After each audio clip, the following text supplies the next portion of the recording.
everyone. My name is Katie, and welcome to the Greenland Quilter channel. And today is our once a month mental health get together.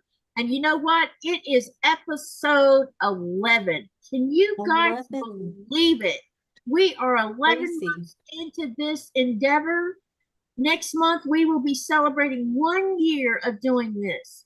And I think that's fantastic because from mine and Danny's perspective, we weren't so sure how this was going to go off, and here you are. We're here, and we're still got it going on, and yeah, and it might sound like I'm all happy and stuff because I put on a face. Hang on, I do have to turn that other light on. But anyway, say hi, Danny. Hi. You don't have anything else you want to say?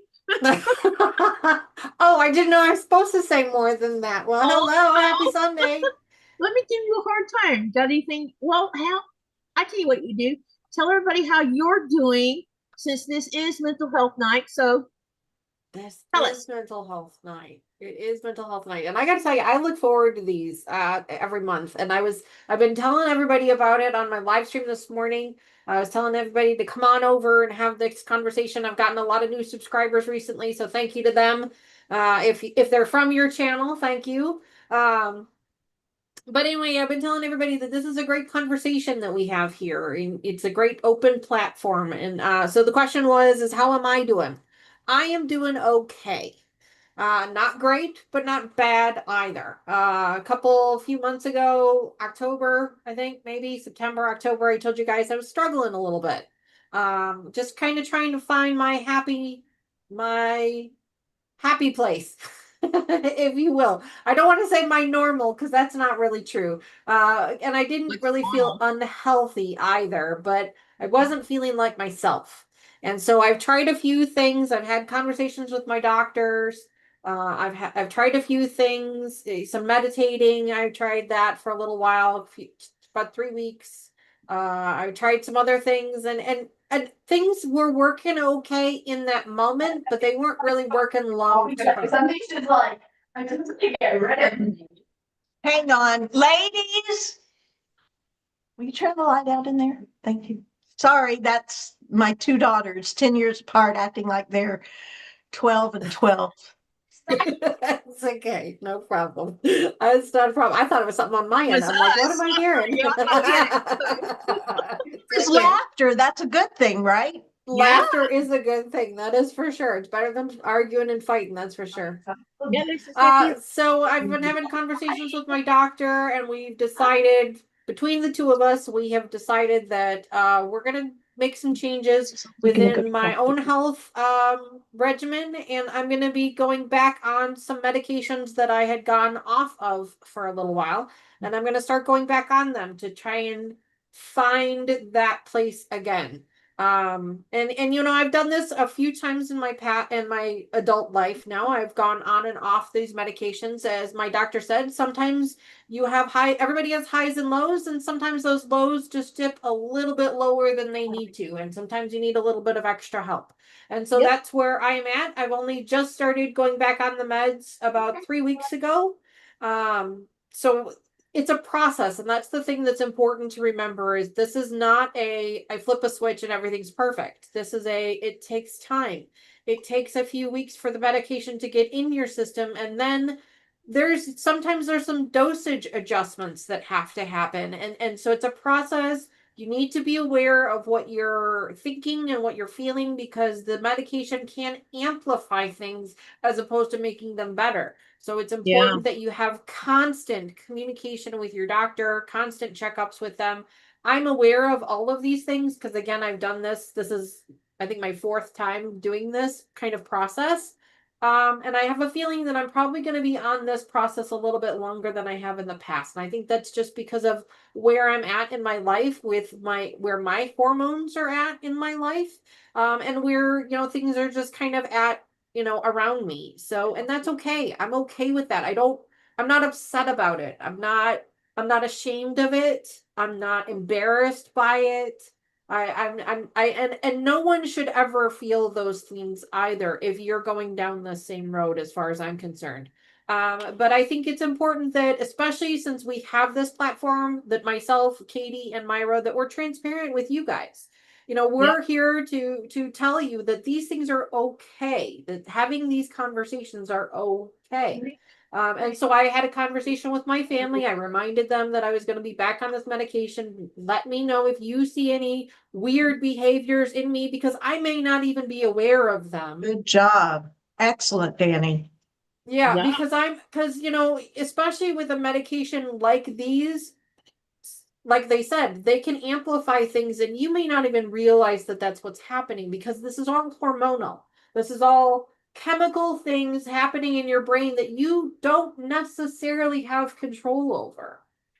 You know, and that's hard for some people to understand. Like, how do you not have control over your own thoughts? Well, You can't. it's all a chemical thing in your brain, and so that could be hard for some people to understand. So I did have conversations with my family, which I encourage you guys to do as well. Don't try to do this journey on your own.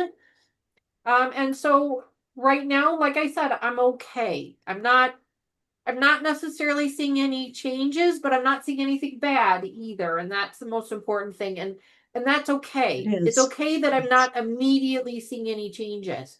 I have another appointment with my doctor in a couple weeks. I'm going to talk to her about it again, and I'm sure we'll make some adjustments. But that's a conversation that I need to have with her. And so I'm okay with that. And I'm grateful that I'm in a situation where I have access to the medical care and access to the pharmaceutical care to be able to do those things. I know that's not the case for everyone, but it can be easier than you think. I don't want anyone to be discouraged because they don't think that they have access to those things. Because of the way the world is nowadays, and the awareness that we have of mental health, it is a lot easier to get the help you need if you need it. And so that's what I'm going to encourage everybody to do today, is if you are in a situation like me, like I'm not thinking about hurting myself or anyone else. I'm not in any of those types of situations at all. That is not where I am at. I am at a situation where things that normally bring me joy just aren't right now. You know, things like normal everyday activities in my life, they seem like they take a lot of extra effort to do. They seem like I almost have to force myself to do them.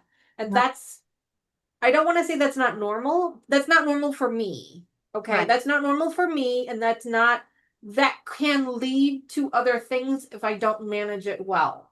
And so those were the triggers for me. Like, coming in this room brings me joy every time I'm in here. And when it didn't, that's when I knew that there was something wrong. When I had to actually like force myself to come down here and sit down here and find something to do, that's when I knew there was a problem, because this brings me joy.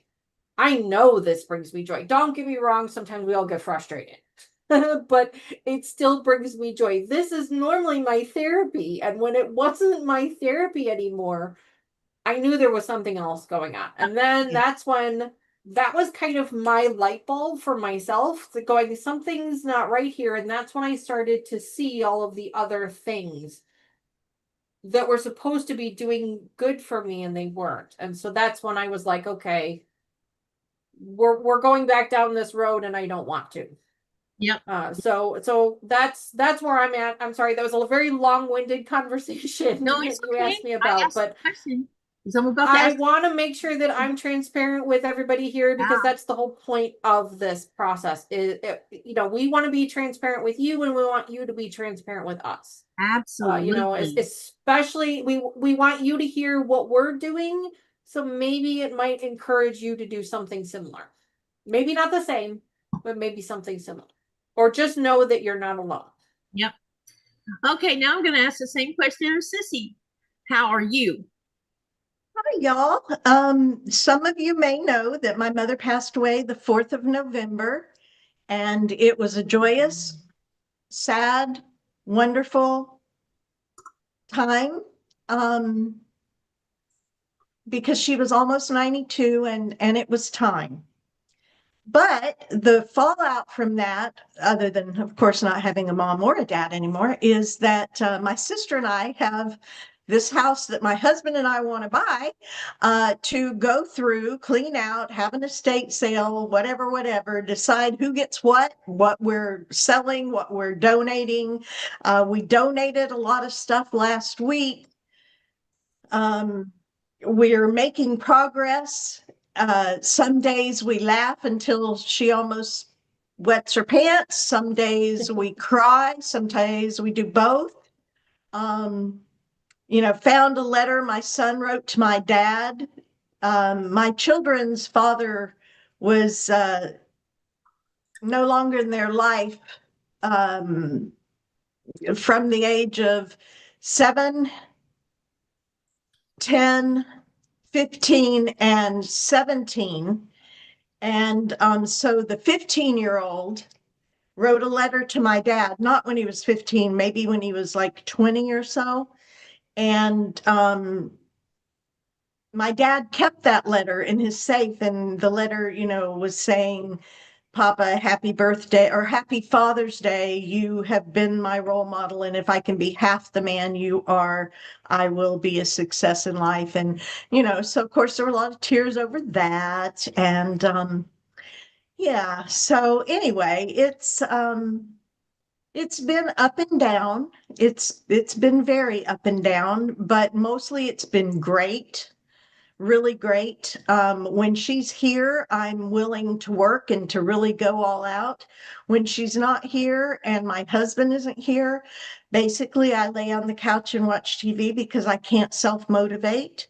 But I've been trying. So there is a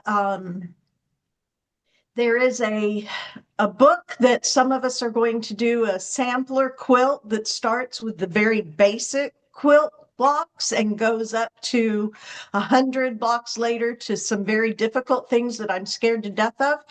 And I have gotten all my fabric for that. I have gotten all my fabric labeled in notebooks in Ziploc bags. My sister actually helped me a little with that, I will admit. And so I'm excited about that. So now the next thing to do is to start cutting, which is very anxiety producing. I will be taking a Xanax the day I start cutting, because that's scary to me. I just admit it. I'm scared to death to cut fabric because I've ordered fat 16ths or 8ths. I don't know. They're 9 by 22 pieces of. Yeah. Okay. So fat eighth, fat I eighths. think, yeah. And so if I mess it up, I I don't need to spend $90 to order another set. So for one piece of fabric. So yeah, it's anxiety producing for me. Okay. I'm not good like most of the people on this channel. I'm just very novice, which is why I'm attempting to do this. But I went to Quilted Twins in Dade City, which is near where I used to live. I'm living in 2 places right now, so I'm very scattered. And I got my backing material out of the 1860s room. Was that good, Kathy? Katie, was that good? 1860s room? Love that. Yeah. Well, they call it their Civil War room. Oh, I know. Yeah, I know why she said that. Because I make comments. I wish they would change the name of fabric to the 1800s or whatever instead of calling it Civil War stuff. Oh, Civil War fabrics. I got you. But anyway, so I got my backing and my background from Quilted Twins. So, and I think I have batting out there. But if not, then that's all I have left to buy. But anyway, that's going to be a real, Rachel with Quilted Twins looked at my book and looked at me and said, "You're going to do this." And I said, yeah, it'll be fine until block 53. And then on block 54, when we start doing curves, then it's going to not be as easy for me. But emotionally, I think I'm doing as healthy and as well as I can be, given the life transitions that I'm in. I really love Danny's transparency and vulnerability to share with us. And you know what I'm really loving on TV now? Movie stars are getting older from, movie stars from when I was younger, like Jennifer Aniston and Jennifer Garner and Reese Witherspoon. And, I mean, there's a lot of really, and Jamie Lynn Curtis. Oh my gosh, she is my idol. I love that woman. And, they're talking about the bravest thing I ever did was to get sober. That's on a billboard in my hometown from Jamie Lee Curtis. They talk about menopause. They talk about the change. I know change of life is menopause, but they talk about these things which were never talked about before. And as a mental health professional, I'm a licensed clinical social worker, and it thrills me to death for the normalization of these things that we go through as women. Your wives, your sisters, your mothers, women you work with, you never know what chemical imbalance is going on in their body. Unless you think it doesn't happen to men, it does. They have chemical changes too. 100%. Yeah. And Nancy, yes, grief affects everything in your body, just like happiness and joy affects everything in your body. We 100%. are nothing but a bundle of chemicals. Yep. Cells and synapses, and we are, from my faith base, fearfully and wonderfully made. And so yeah, all of it ties in together, and we are just now in the 21st century really realizing how intertwined everything in our world is, emotionally, physically, just nutritionally, everything. So I am a mental health professional. If you tell me you're going to hurt yourself or you're feeling like hurting somebody else, I am going to track you down and get you the help that you need. Please don't be afraid to tell me that, because if that's how you're feeling, that's how you're feeling, and it's real. And 100%. we want to be there for you, but I am a mandated reporter, and nobody's died on my watch if I can help it. It has happened. I'm not proud of it, but you know what? I have no control over anything and anybody but the little bit that I have over myself. So, so just like a nurse, a doctor, a fireman, and a police officer has to let things go and realize it's not their fault. Responsibility is owning what's mine to own. Nothing more, nothing less. I'm going to say that again, because that's a really good one, y'all.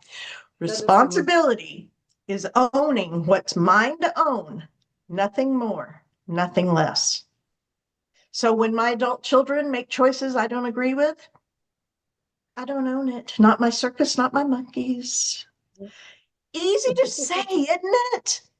It is easy to say, especially when it's your kids. It's a little bit of a different conversation, but it is not easy to do. It is true, though. It is, they have to learn to walk on their own. So let me say hello to everybody in the channel. We have Rita in. Of course. Hi. Hello, Geraldine.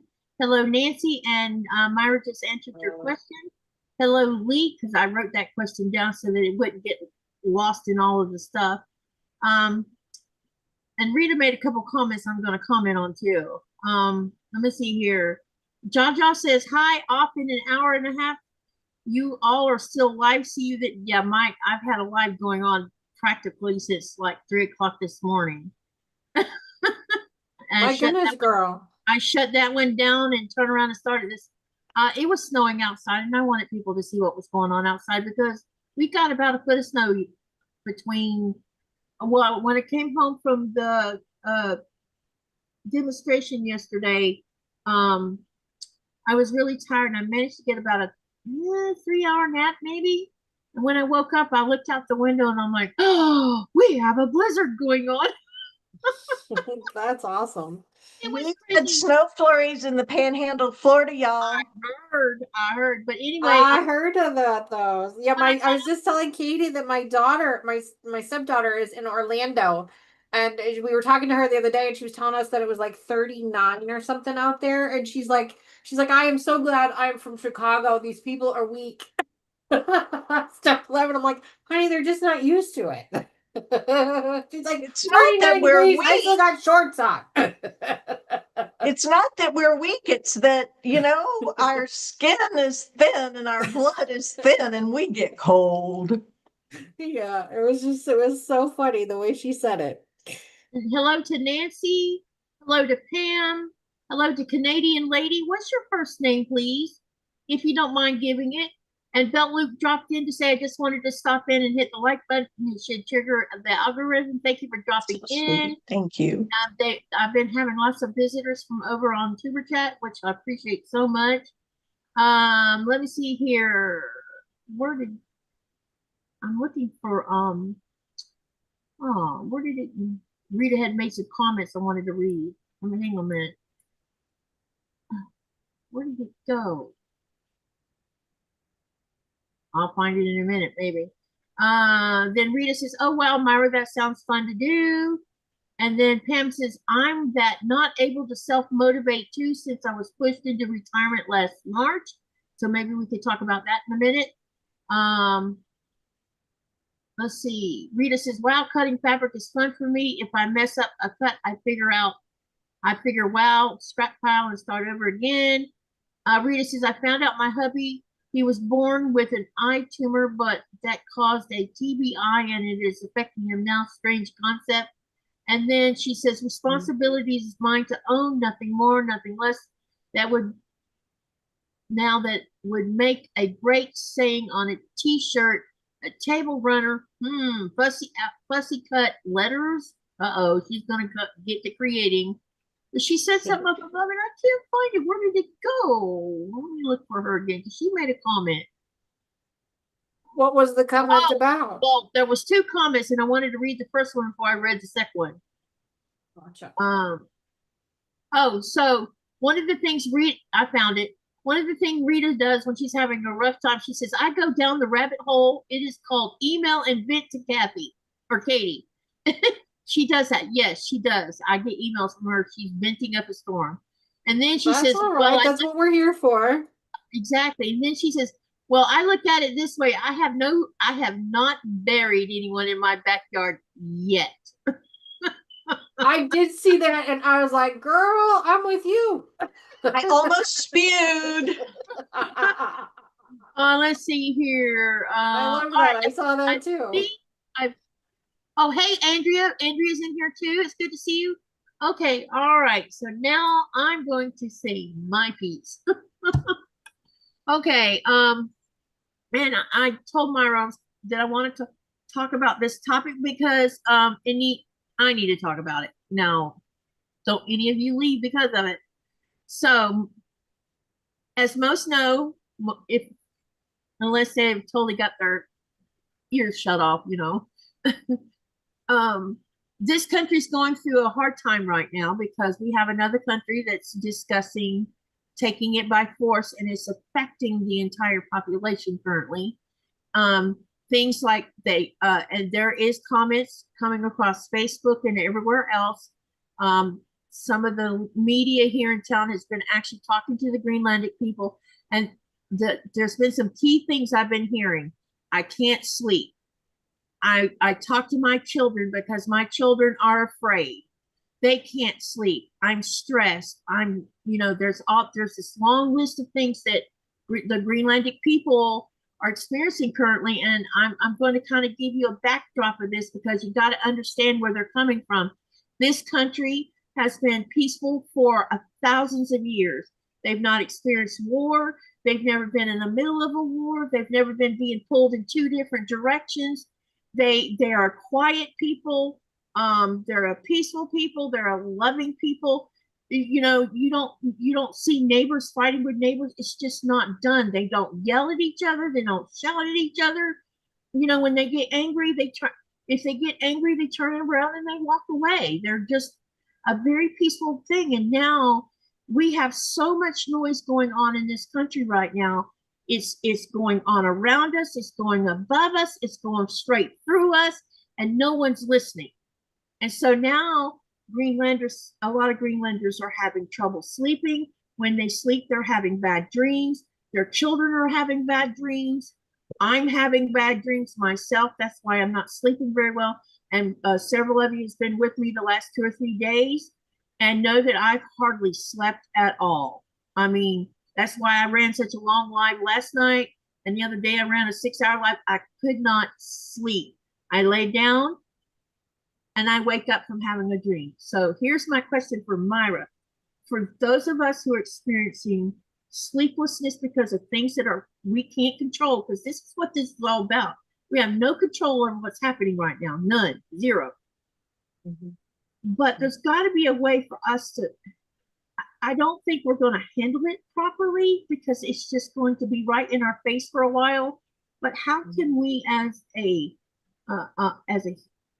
individual plus as a group of people, how can we get through this without having a mental crisis, of epic proportion? Because right now I'm doing everything I can do to keep my head screwed on straight and not have a meltdown because I'm getting close. But I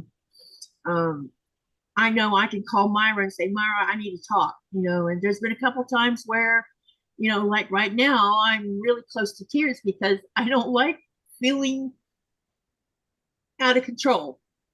I'm not a control freak, but when your control is took from you, it causes a lot of problems with how you feel about things going on around you. And lack of sleep really, really adds to the issue because without sleep, you don't have time to recoup, to fight back this. And when I went to the demonstration yesterday, and I went and I'm bringing the demonstration up for a reason. I needed an outlet, and I was scared about going because I have never done that in my life ever. And I'm a true believer that we have a voice and we have a right to voice that voice. But yesterday was amazing for me because I saw a group of people, a huge group, come together to talk about freedom of Greenland, the community itself, trying to keep the community tight-knit and stand up together to help support each other. And when we moved to the community center, I didn't expect what happened in there because there was a couple speeches, but there was song that occurred in the middle of this protest. They sang 3 times, and you could feel the love in that building, the sense of community. And I had tears running down my face. I might not understood what they were singing about, but you knew what they were singing about. And it was the most beautiful thing. And that's part of what makes this country so special, is because of that sense of community that we have in this, because we're a big country. Or see, I've gotten where I say we because I live here. I mean, it's my vocabulary has changed a lot, especially over the last 2 or 3 years. But we have this mass amount of land, but we're strung out all over this island. And so these communities are small, except for like Nuuk, Sissymoot, and Ilulissat. Those are bigger, but our community is just a 3,500. And that 3,500 have to stay together to support each other. But a lot of people are struggling right now. So Myra, my question is, what can we do? What can I do for myself? Number one. Number two, if I see someone in distress in my town, how can I help them? Because I'm not a licensed, or, I don't have that education, but what can we do to help each other through this period? Because this is going to be an ongoing thing until something is resolved. And I guess I should say this. I'm not saying maybe I shouldn't. I don't know. I'm having trouble here. What do we do if the inevitable does happen? How do we handle that situation? So can you give some insight into that? I know that's a lot to unpack because there's so much moving parts going on into how everything's going and how it's affecting all of us. Okay, first I want to validate your feelings. Probably 2 years ago, you told me about a dream you had. And I've never forgotten that, and that it burned into my heart and soul. And okay, I'm a reality therapist. I am an empathetic woman. If someone that I am counseling tells me something sad or horrific or traumatic, I'm going to react. I may cry. I may have a look of anger or distress on my face. And I tell anybody in my practice that I don't have anymore, but when I was actively practicing, I would tell them I'm a reality therapist and I have feelings, and I'm an empath. So if you need someone stoic that's going to sit there and go, then I'm not your therapist. Please find someone that's going to do that and give you what you need, because I feel it. I feel it. And I can handle it because of my faith and because of my education and because I'm called to do what I do. So my mother didn't think I was going to be able to be a counselor because I was always everybody's best friend growing up, and I never really had one, but they all came to me with their problems and I helped solve them. So when I said I wanted to be a social worker / counselor therapist, everybody that knew me well was like, well, yeah, okay. No shock there. Because I'd been doing it my whole life without training. So if y'all see me get teary-eyed, it's because I love Katie more than anything. She is my sister by heart, and I'm burdened for her about this. I'm really burdened about this for her. So first, I'm validating your feelings. As a mental health professional, I'm validating your feelings. Those are normal reactions to have. Sleeplessness, fear, increase in anxiety, increase in drug taking, increase in risky activities, increase in alcohol intake. All of those, unfortunately, are not out of the realm of what might be expected of anybody in Greenland right now. Yep. With that will come, I know you said they're loving people, but with increase in some of those bad habits comes abuse to loved ones, to others. Okay, so just know that is a fallout and a residual that could come. All right, from the stress. So there is gosh, I just so wish I could come over to Greenland and teach mental health matters, because you don't have to be a mental health professional to help others. Okay, it's not as easy to help yourself because you're you. But all right, Katie, as far as what can you do? Okay. This is a word that I've used a lot. If you find yourself catastrophizing, the sky is falling, the sky is falling, the sky is falling. Yeah. Put a rubber band on your wrist and snap it. Give yourself a pain and a wake up call. Okay. Of course, that's self-abuse. So if you don't want to do that, just, hunker down and say, I'm not going to think this way, and journal, call me, call anybody else, talk to someone. Go visit someone. You do have a few friends over there. Go visit them. Even when Nico isn't around, go visit someone else. Don't be alone. If you see other people isolating, please reach out to them. Try not to let anybody isolate, because that's when they can really, really spiral down. And you can't see the forest for the trees, because these are real issues. This is not just play acting.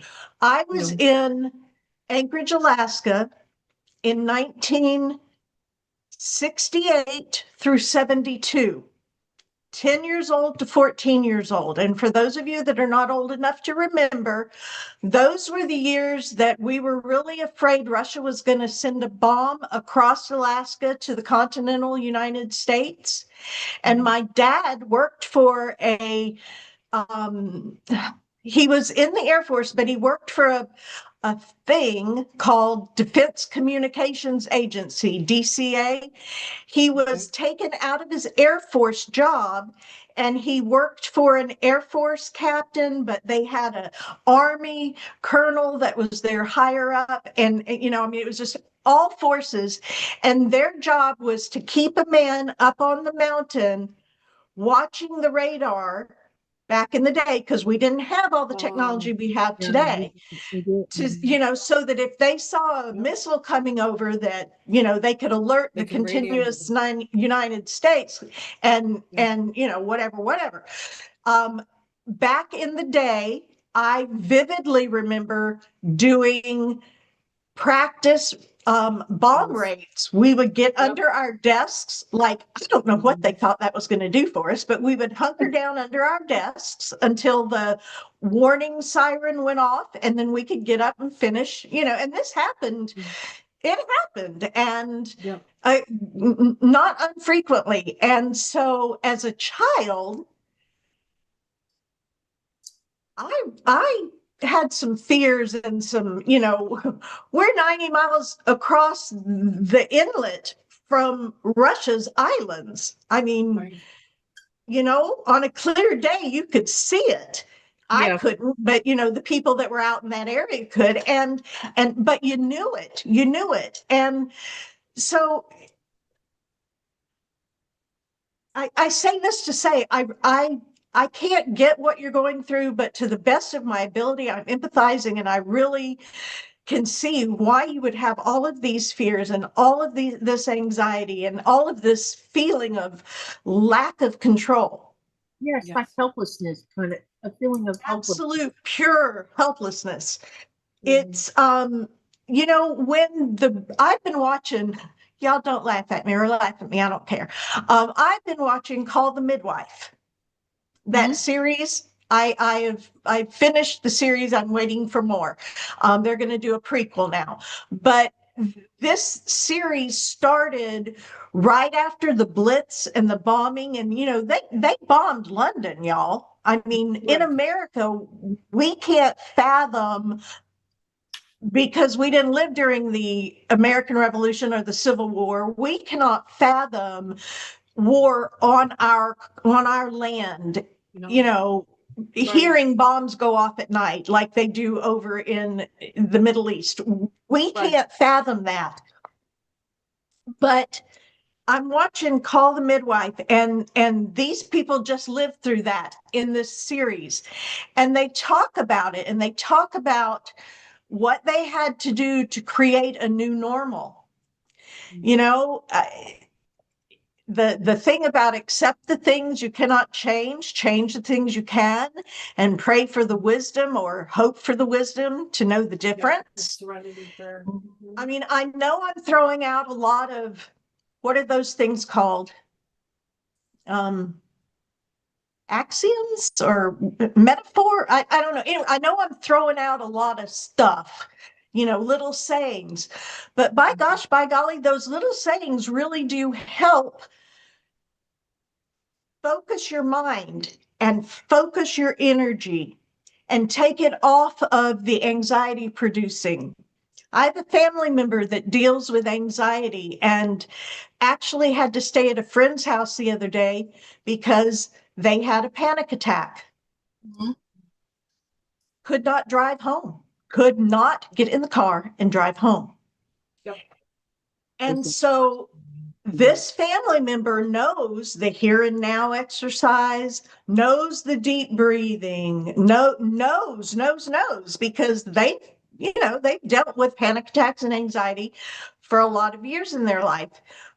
But sometimes you just have to hunker down, pull the covers over your head, get real warm with a lot of heavy blankets on you, and just relax and let yourself be.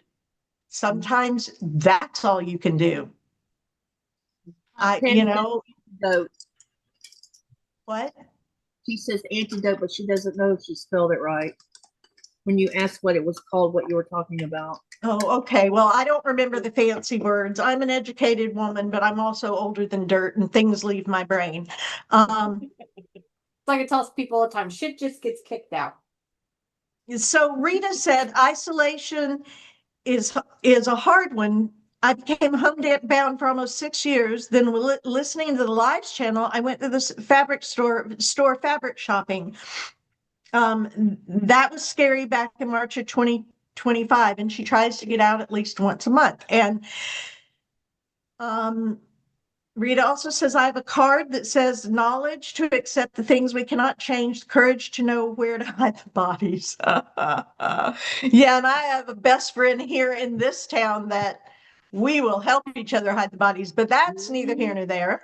My girlfriend does the same thing. Every time I call her, she picks up the phone. That's how she answers the phone. Do I need a shovel? That's how she answers for me, the phone. it's more Every like time I bail call, money. she says, "Hi, do I need a shovel or bail money?" I love her.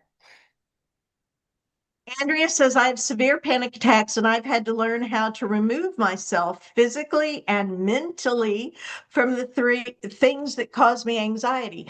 So, Katie, you're not going to have an influx of mental health professionals in your little community. You may not even have one.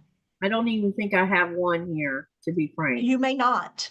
And I don't know about the culture, the medicinal culture of Denmark and Greenland, but you all may not be heavy into, pharmacology pursuits for, medication management for mental health things. So it may boil down. Yeah, I'm going to go to the doctor. I'm going to go to the doctor and tell him I need help. Well, I don't know. I mean, y'all don't even, I don't think y'all call it Tylenol or aspirin over there. I know in Great Britain, they call it something else, but that's what it is. But paracetamol. There you go. So, but there are anti-anxiolytics and that like Xanax, like whatever, that really do help calm your nerves. I am not a prescriber. Yep, I know. I'm not, but I know that they help. I know personally they help. I know professionally they help. I know you can abuse them. So excuse me, let me send a message. Sam says, Katie, what can we do to help you carry this? That's a good question. I mean, when as some of you been watching me for the last 2 or 3 days, and I keep saying I need to be around people, and that's why I keep going live, because I've been having it. You probably noticed I've been excessively going live. It's because I need to be around people right now. Because Nikolai went back to sea, and it's complicated because, and I've asked him even the same question, and I keep getting, honey, I don't know how to answer this because I don't know the answer either. Because we all have to, if we can't stick our head in the dirt and hope for the best. So we have to be somewhat, what's the word, proactive, that if something happens, how are you supposed to handle it? Because what Myra was talking about back when she was growing up, they were having drills on what to do if a bomb hit. So I never had to experience that kind of thing. So what am I supposed to do?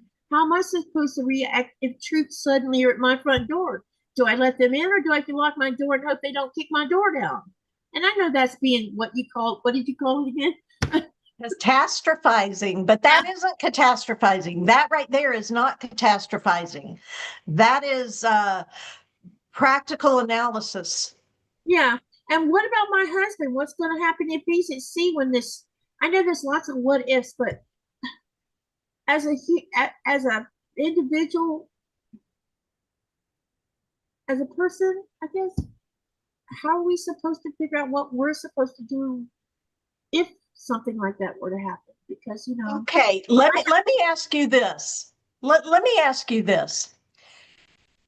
you're saying, what if, what if, what if, what if, what if? Yeah, there's that what if thing sticking in your room. But hasn't there always been a what if? Isn't there always a what if? In reality, are we all not what if someone hits the nuclear button? If you really want to get down to the absolute base of it, we all live with what ifs day to day, but we learn to let them go and let them go and let them go. You plan, you plan what's going to happen. So let's role play here. Let's say you're sitting in you're even on a live, and I am an American soldier, and my president has sent me into another country, illegal or not, because we're not going to go there. Yeah. Has sent me into a country and said, you will ascertain who lives in every house and what their nationality is. Yeah. So you get a boom, boom, boom on the door. Ma'am, I'm Sergeant Brazil with the United States Air Force, and I'm here to take a census of who lives in your house and what is your nationality and your age. What are you going to do? That's my question of the day. What do I do? Because from my American standpoint, because we're Americans, the first thing I'm gonna say is what I want to say is it's none of your damn business. But I know that Hands behind your back, ma'am. exactly. Well, but see, really and truly, America has no rights in Greenland. They have no rights. However, if I open the door and Sergeant Brazil is standing there with an AK-47 or whatever it is that they carry, me personally, I'm going to verbally vomit all over their shoes. Me personally, I'm going to, so I may not be the right one to ask these questions, but I am going to go along to get along, because at the end of the day, I want to wake up the next morning to see another day. What did the Jewish people do? Yeah. They got on the train. And ran. I'm sorry. They got on the train. Those that didn't get on the train died before the train, or either they were hid or they were saved or whatever. But this is new for you. This is new for Greenland, but this is not new in the world's arena. People have had to live with these threats and these anxieties and these things since time began, The thing is with Greenland, these people have never even had to worry about that. They've never worried about that kind of thing. They've never even given it any thought. That's how peaceful and I hate it for you. I hate it for you. For all of them. Yeah, they've never experienced this fear of someone's going to drop a bomb on top of our heads. They've never even thought about it. This is all new crap going on for the Greenlandic people. Me, I was in the United States. I was aware of the Cold War. Most of us were. Did I fear about the Cold War?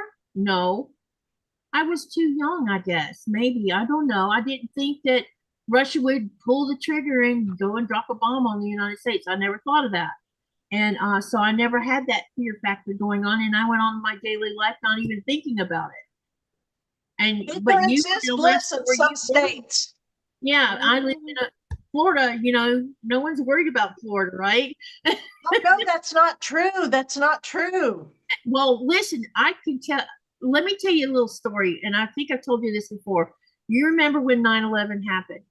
And Kristen, my youngest daughter, she was affected the most by what had happened with what had happened. And she came home one day and she said, Mom, I can't stand it. I don't want to go to school because they're saturating us on the TV. The TV's always on and they're showing the same thing over and over and over with the 2 Twin Towers going down. And I'm like, they're showing that in class all day long. She says, I even asked to go to the library and it's being played in the library. And I said, honey, I will go have a discussion with the school. I said, but it's okay. It's okay. She says, no, Mom, it's not. I said, okay, tell me what's going on. She says, I'm worried that they're going to come drop a bomb on Florida. And I said, honey, they're not going to do that. She says, Mom, if they can crash airplanes into buildings, yes, they can. She had a point. She really did. She had a point.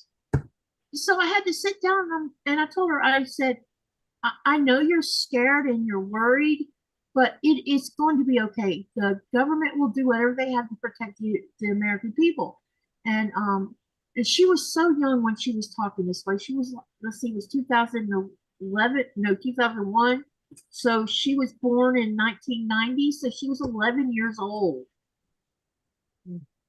So an 11-year-old's telling me, oh, yes, they can. That's deep. She really was scared. So I'd like to read something that Andrea said that really resonates with me because it's how I live my life too now. She said, I know you probably don't want to hear this. Well, you don't know that because I was thrilled to hear it. But my attitude is that as long as I am right with God, that's her faith base. None of us are pushing it on you. As long as I am right with God, whatever happens, happens. I know I'll be okay now, no matter what happens where I am tomorrow. I've lived through heck on earth, so I'm fine with whatever happens in my life as long as I have my faith and know where I will be. And, you know, that's wonderful. And that's where I'm at in my life and my faith. But not everybody has had to reach the point where everything has been taken from them that could be taken from them, and all they've got is their faith. They don't have their health, they don't have their marriage, their kids are in shambles. I mean, I have been in the valley, below the trench. And my two absolutes are no one can take my faith in God. It's mine. I own it. It's mine. No one can take it from me. I can give it away, but no one can take it. And my honesty, integrity, nobody can touch that. I can give it away with a lie. Nobody can touch those two things. Anything else I have seen in my life taken away. My health, marriages, lost children to drugs, had children found from drugs. You know, I've seen miscarriages. I personally not, but in my family, we've had people that wanted children desperately and for different reasons could not have them. And we all have friends. We all know people like that. And so for me, there's those two absolutes, and I just have to keep pushing myself back to that. But for the person that doesn't have that deep abiding faith, whether it's in God, Allah, Muhammad, Buddha, I don't know all of them, but you know, whatever is bringing you peace. But if you don't have that, if you're not a person that has that, then you have to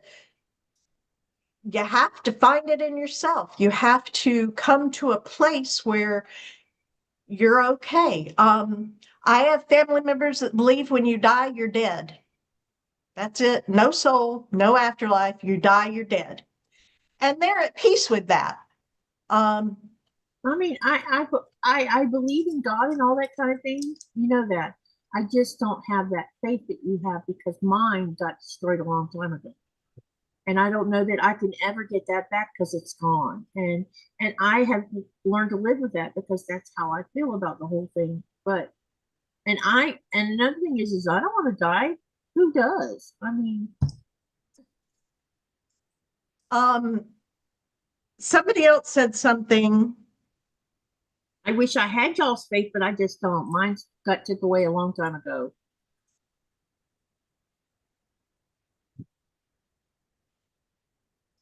Hang on, somebody said something back here that I wanted to comment on. Pam says, I appreciate the lives, Katie. It keeps me off the news, too much of the news. And I tailspin. Yeah, you know what I've done? I have removed all the news stations except for one off of my YouTube channel that I watch from my TV. And so mostly I'm getting updates from the media here in Greenland because I think that's more important because they're actually telling the truth. And then we only That's have good. two news outlets, so I'm mostly just keeping up with that because Nikolai will tell you I spent a lot of time screaming at the TV. And finally, I I don't know, don't follow any news about 2 stations months anymore. ago, I deleted all the news stations off my YouTube. I don't follow any news stations. I don't watch the news. I don't follow any of it. The only news that I will keep any inkling of a awareness of is what's happening literally in my own town. Yeah, exactly. Because I live in the city. I live just outside the city of Chicago, and if anyone who's familiar with the city of Chicago knows, there's a lot that happens in the city. It's not national news in most cases, Yeah. but there's a lot that happens, and it's not a lot of happy stuff a lot of the time. And because of where my town is at, because it's close to the city, my news is usually filled with that news. It's not filled with the local news. So I Right. don't watch the news. I don't listen to the news channels. Whenever the news pops on, I flip the channel, unless of course it's about the weather. Then I'll listen. But otherwise I don't listen. And unfortunately that does make it so I'm a little bit, I don't want to say ignorant because that sounds bad, but I'm a little unaware of what happens around me and in the world. But at the same time, like Myra said earlier, ignorance can be bliss. But If you know you're what? not aware of what's happening, then you can't worry about it. Yeah. And that's not to say that that works for everybody. And I, like I said, I pay attention to what's happening in my own town. And Katie, you're doing the exact same thing right now. You're paying attention to what's happening in your town. So I don't blame you for that at all. But that's just what I do. That's how I cope with everything that's going on in the world around me and the things that I'm not able to control. And because I can't control them and I know that they will consume me, I kick them out. Yeah. I clear out the noise because I can't control it. So there's no point in wrapping my brain around it and worrying about it and obsessing about it and thinking about it and doing all of these things because I know that there's nothing I can do about it. Now again, if I was in your position, Katie, and it was happening in my town or in my where I had something that I could do, like the thing that you the demonstration that you participated in, that's something that you did. That is something that you did. It may or may not have made any difference in the big scheme of things, but it helped you. And that's really the most important thing. It helped you. It gave you a little bit of control over your own emotions and your own feelings. And that helped. And I think that that's wonderful. I think it's great. I think I am so proud of the fact that you did it because I don't think that I would have the nerve to be, or the courage to be able to do something like that. So I think it's amazing. And things like that. Again, if it's happening in your own town, well, then you don't have a choice. You have to be aware of it, but I don't know a lot about what's happening around the world simply because I can't control it. There's nothing I can do about it. There are some things that I can do, and I have done those things, whether they made an impact or not. In this case, they didn't. But they didn't, and so that's the only thing that I could do to control the situation. After that, I just have to kind of, I have to eliminate that part from my life in order to make sure that I stay happy. Yeah. So I'd like to address Rita. Rita, you cannot offend me with and I know you can't offend Katie either with your feelings about faith or lack thereof, because everyone has the right to self-determination. And if that's not a benefit to you, it's not a benefit to you. Please, and as long as you're respectful of the people that do have that, that's all that matters. This is not about judgment. It's just simply please about don't feel like we're pushing our faith down anybody's throat. I'm just, I have to say what works for me. And you made the comment about how meds don't work for you. And I absolutely respect that. I know for me personally, I have a chemical imbalance brought on by chemotherapy, and my chemicals will never be the way they should be without added medication. I'm very blessed that we found what works for me. And because I am not menopausal, I'm way past all of that because of medical stuff that I've gone through.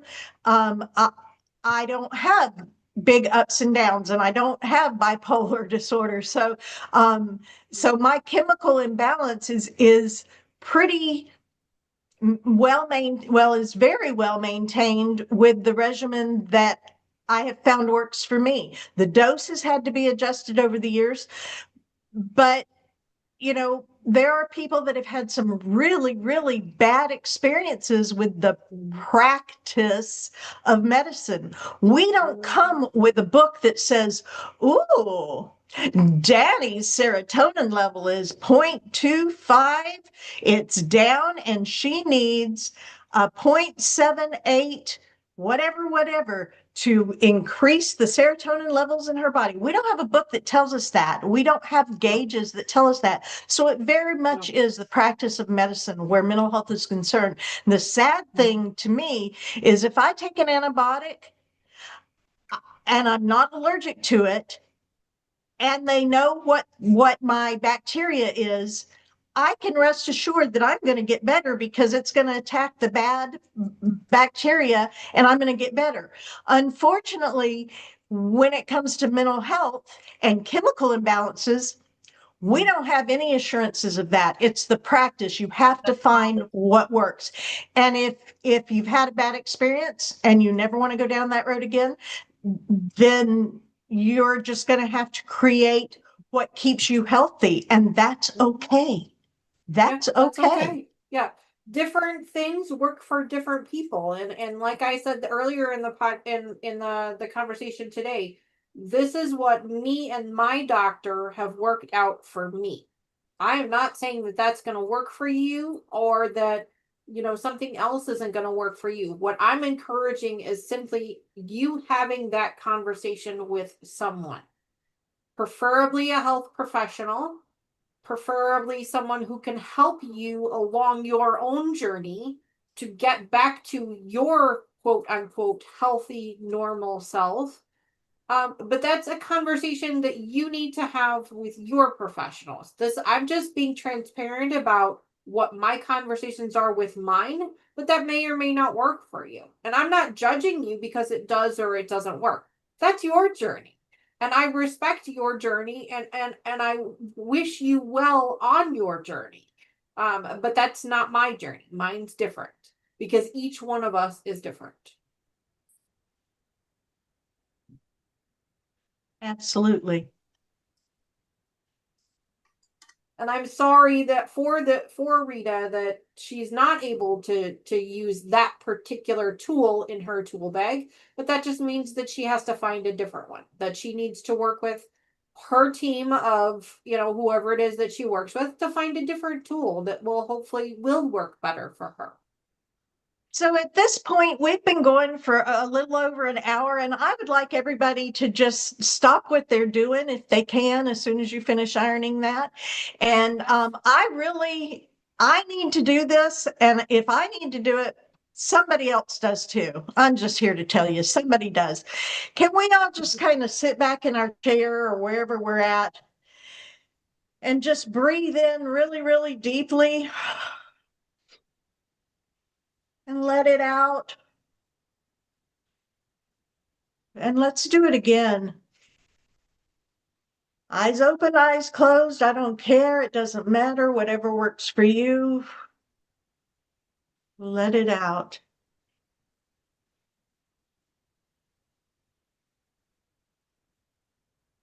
Let's do it one more time.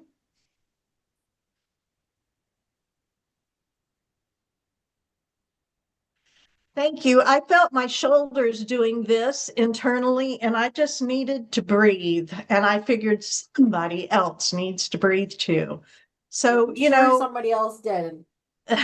This is, these are not easy things to talk about. This is real life. Yes. And all of these feelings and these thoughts have merit and have value. They do. And we're not going to have the answers for everybody. We're not. No. But just know that you're not alone, and you do have recourse. You can write to me. You can you can email me. You know, I'm around. I'm always around. I'm retired, for goodness sakes. My phone rarely leaves my side. And, you know, I'm not going to be your therapist because I don't want to do telehealth, but I can be your friend. And I'm happy to be here for you. If you get to be too much for me, I'll say, you really need to get a therapist. Because I'm a reality therapist, and I'm not going to allow myself to do therapy, number one, for free. Hello. Number two, without a signed, you know, signed contract, if you will, or whatever. You know, that's just not appropriate. But I do know how to differentiate between being your friend and offering advice and comfort and being your therapist. Yeah. So, you know, I'm here for you. You're not alone. And Katie's here, Danny's here. There are other people in this online community. And Nancy says, I wish you'd lived closer to me, Myra. What, baby? What? Nancy says, I wish you lived closer to me, Myra. Where do you live, Nance?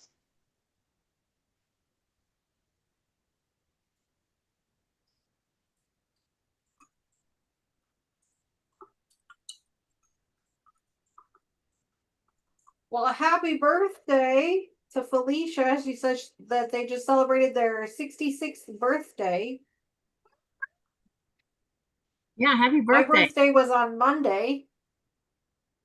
So, Capricorns unite. He lives in Kentucky.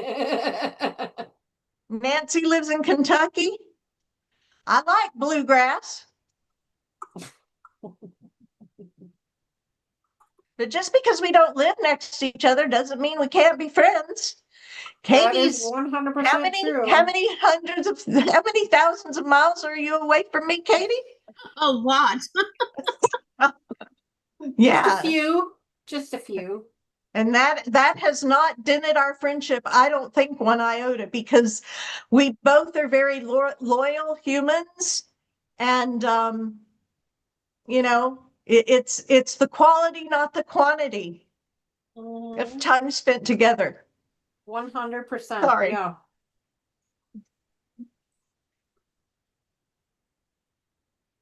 Oh, excuse me, somebody's at my door and I don't know who or why. So if you hear yelling, y'all dial 911. Okay. Hi, Felicia. It's good to see you. Rita says, when all that stuff went down with me, I was like, Myra, where are you? So ended up just thinking to Katie. Yeah, I got a very long email from Rita. And when I read it, I'm like, oh. Oh no, I'm sorry to hear that. Yeah, but you know, because we were, you know, over the past year, on and or it's not been quite a year, but there's been.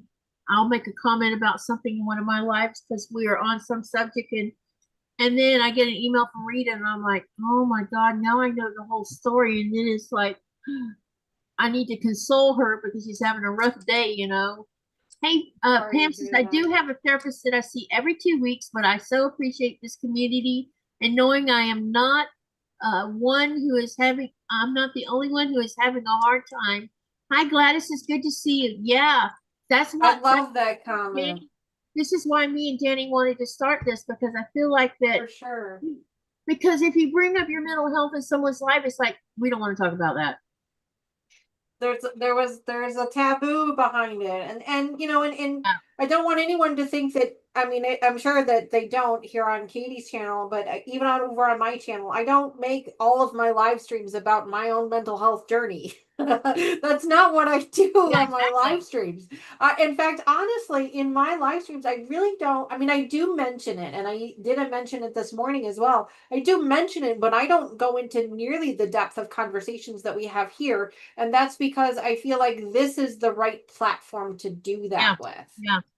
I don't want anyone that's, considering maybe checking out my channel to think that's all I talk about. It's not. Well, but not, I will say this because you said that. Listen, I want every one of you to hear this. Just because you hear us say we don't want to talk about it in our regular everyday lives, it doesn't mean we won't. That's not slamming a door in anyone's face. No, that door will always be open. If you need to talk in one of my lives because you're having a terrible day, please say so. We will stop what we're doing and we will discuss it. I will never ever tell you can't talk about it in one of my lives because you're supposed to be supporting each other, not slamming a door and saying, we're not going to talk about it except once a month. That's not how this works. We're trying to. No, not at all. We're trying to make it so, yes, we don't use our lives for that, but if someone's in need, you bet by God I'm going to try to help if I can. Oh, for sure. For sure. And if there is something that I can do, on my live stream, if there's something that I can do to try and help with that, whether it just be, like you said, stopping and let's talk about it for a minute. Let's give you this community's platform to be able to vent or do whatever it is that you need to do to help lift you up that little bit extra. Yeah, I'm absolutely going to do that. For sure. Yeah, because I don't want anyone, and I'm sure Danny's the same way. We may not always discuss it, or we might say, "Well, I had a bad day," but that might be, I'm talking about you and me, Danny, when we're actually the host of the live, and sure. And we say, "Well, we're not having such a good day, but we're gonna not talk about it." We're not telling you can't talk about your bad day. No, we're not at all. No.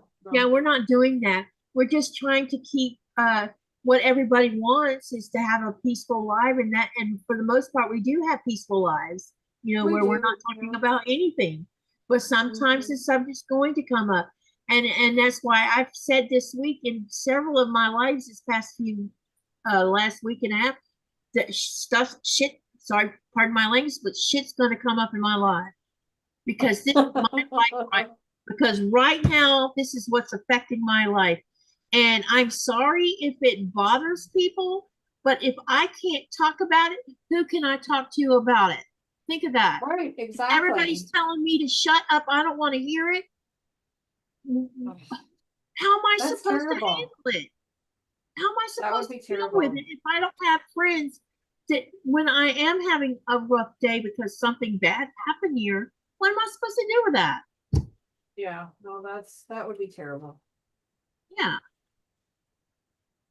Sorry, I didn't mean to get on that rant, but no, it's all right. It's okay.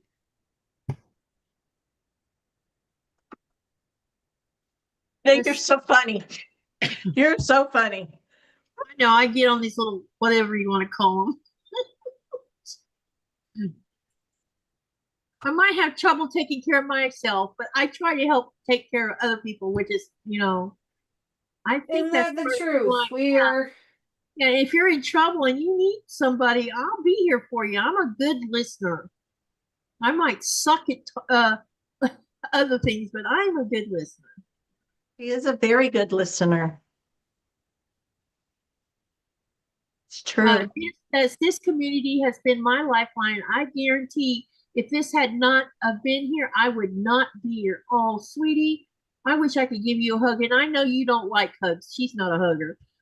No. And then Pam says, if I could get on a plane and come visit, I sure would. Thank you for that, Pam. I know all of y'all care. I really know that because you come back time and time again. You haven't left me when I've got on one of my little tidgets and, and right now, I'm having a rough time. We're having a rough time over here. And at least I haven't heard y'all say, I don't want to hear it. You haven't said that. Oh, no, I don't think we would ever say that. And I'm not going to bring it up every 5 minutes in a live either, but I did forewarn people the other day, if I do bring it up, please don't get mad at me because baby, it is what it is. Well, they don't need to get mad. They can just get off the live. Yeah. Right. It's your channel. You can talk about whatever you want. I didn't mean that rudely. I just really meant it. Yeah, I know. And this is my quilting buddies are the only ones I have to talk to about things. I totally understand and agree with Katie. And Nancy says, I'm still trying to find my new self. I know, because you're also, we've had several quilters lose their husbands in the last year. Nancy's struggling, and Yeah, you know what? That's okay. She lost her honey. That's. And then Rita says, sometimes there are no answers, just anyone to vent and talk it out. Or yes, just talking it out makes you feel better. But then I found something else helps. I make a video just for myself and then go back and watch it. Ah, that's an interesting thing. I need to get back to. I've heard people say that. Yeah. I need to get back into writing, because writing does help me release a lot of my anxiety. This is something that Melanie was working with me on, because I'm one of these. It's like, no, what am I going to write? I was going through my blog yesterday, and I'm looking at my blog and I'm like, oh, I haven't done this so long and shared my feelings about something that makes people uncomfortable. I know I need to write again, because I haven't put anything in my blog in the last 6 months. I kind of like dropped the ball. So I haven't been writing anything to vent or talk about whatever. I haven't done any of that. And I realized, I have fallen off the wagon on that part, and I need to get back in that, because it does help me, and it may make other people, sometimes I don't publish. Some of my writings I've kept private, and others I've let it go out and hope for the best that I don't get, what is the word, pummeled by what I said. But a lot of blog followers don't really pummel you when you're venting about something. Like I wrote. Yeah, if you're expressing an opinion, they're not really interested. Exactly. I wrote one time. I have on my blog. It says, "What constitutes being poor?" And it was a rant. Baby girl.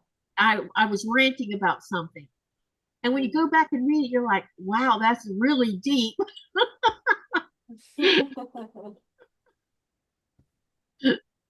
Because sometimes something happens, or somebody says something, or one of my kids are going, and I think I wrote that one because my son was going through such a rough time, and I wrote I've talked about Thomas a lot to you guys, because most everybody knows what went on with him, and I haven't discussed much about how he got where he got, other than it started with one big huge trigger, the suicide of his father.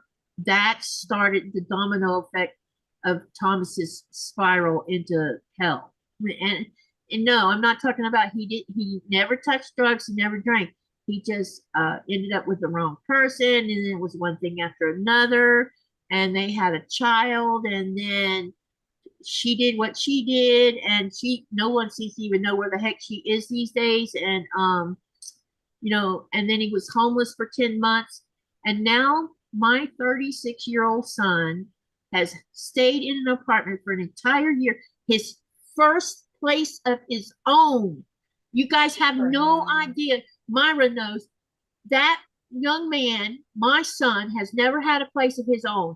He's always lived in someone else's house under their good graces. My grandson has his own bedroom. Thomas has his own apartment. He's been paying the rent for the last year. He's held a job down for a year. He hasn't lost his car. He doesn't drink. He doesn't do drugs. He just, good for him. He's living life like he's supposed to be living it.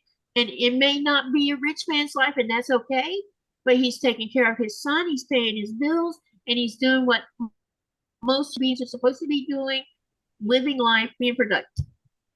And that is something. Healthy and happy. Yeah. That's the most important thing. Yeah. So I have something to tell you, Myra. You're going to laugh. And all of y'all are going to laugh. So Thomas calls me 3 days ago, and he says, Mom, I've got something to show you. And I'm thinking, what did Blaze do? I thought maybe it was something, because he calls me about Blaze a lot. Because he's a single dad raising a 9-year-old boy that's a handful, who happens to be ADHD on top of it, and Thomas is ADD. So can you imagine? This is quite a combination we got going on here. And he says, no, it's not about Blaze. I said, okay, so what you going to show me? I've been asking him to keep an eye out for bobble-headed Godzilla, what you call them. They're these little figurines, but their head bobbles a little bit, and they're actually collectors. He says, guess what I found? I found a 1985 Godzilla bobblehead that's never been out of its box inside a GameStop, and I bought it for you, Mom. You know, it was this is the first time my son has ever bought me anything. He thought of me ahead of himself. And it made me cry when he showed it to me, because I'm like, you found me a Godzilla. And I know this is silly, you guys, but you have to understand, I have been a Godzilla fan my whole life, and I found out they make bobblehead Godzillas. And he bought that thing, and he says, when you come to the States, I have it for you, Mom. And I made a comment, well, how much did it cost? He says, Mom, I bought it for you. You're not paying me back. This is on me, Mom. That's what made it so emotional, because he thought of me to do something. Even as silly as this all sounds to most people, it's special. Wow, that's great. Rita, I can only imagine how you're feeling with your daughter and everything that's going on in her life. And you know, as a mom of adult kids, and now I have a grandson that's 27, and you know, and I have a bunch of others that are over 15, but I think it hurts as much or more when our kids are going through it, because we can't do anything about it. It's their life and it's their choices, and we can't make it right, and usually, and that's hard. It's just hard.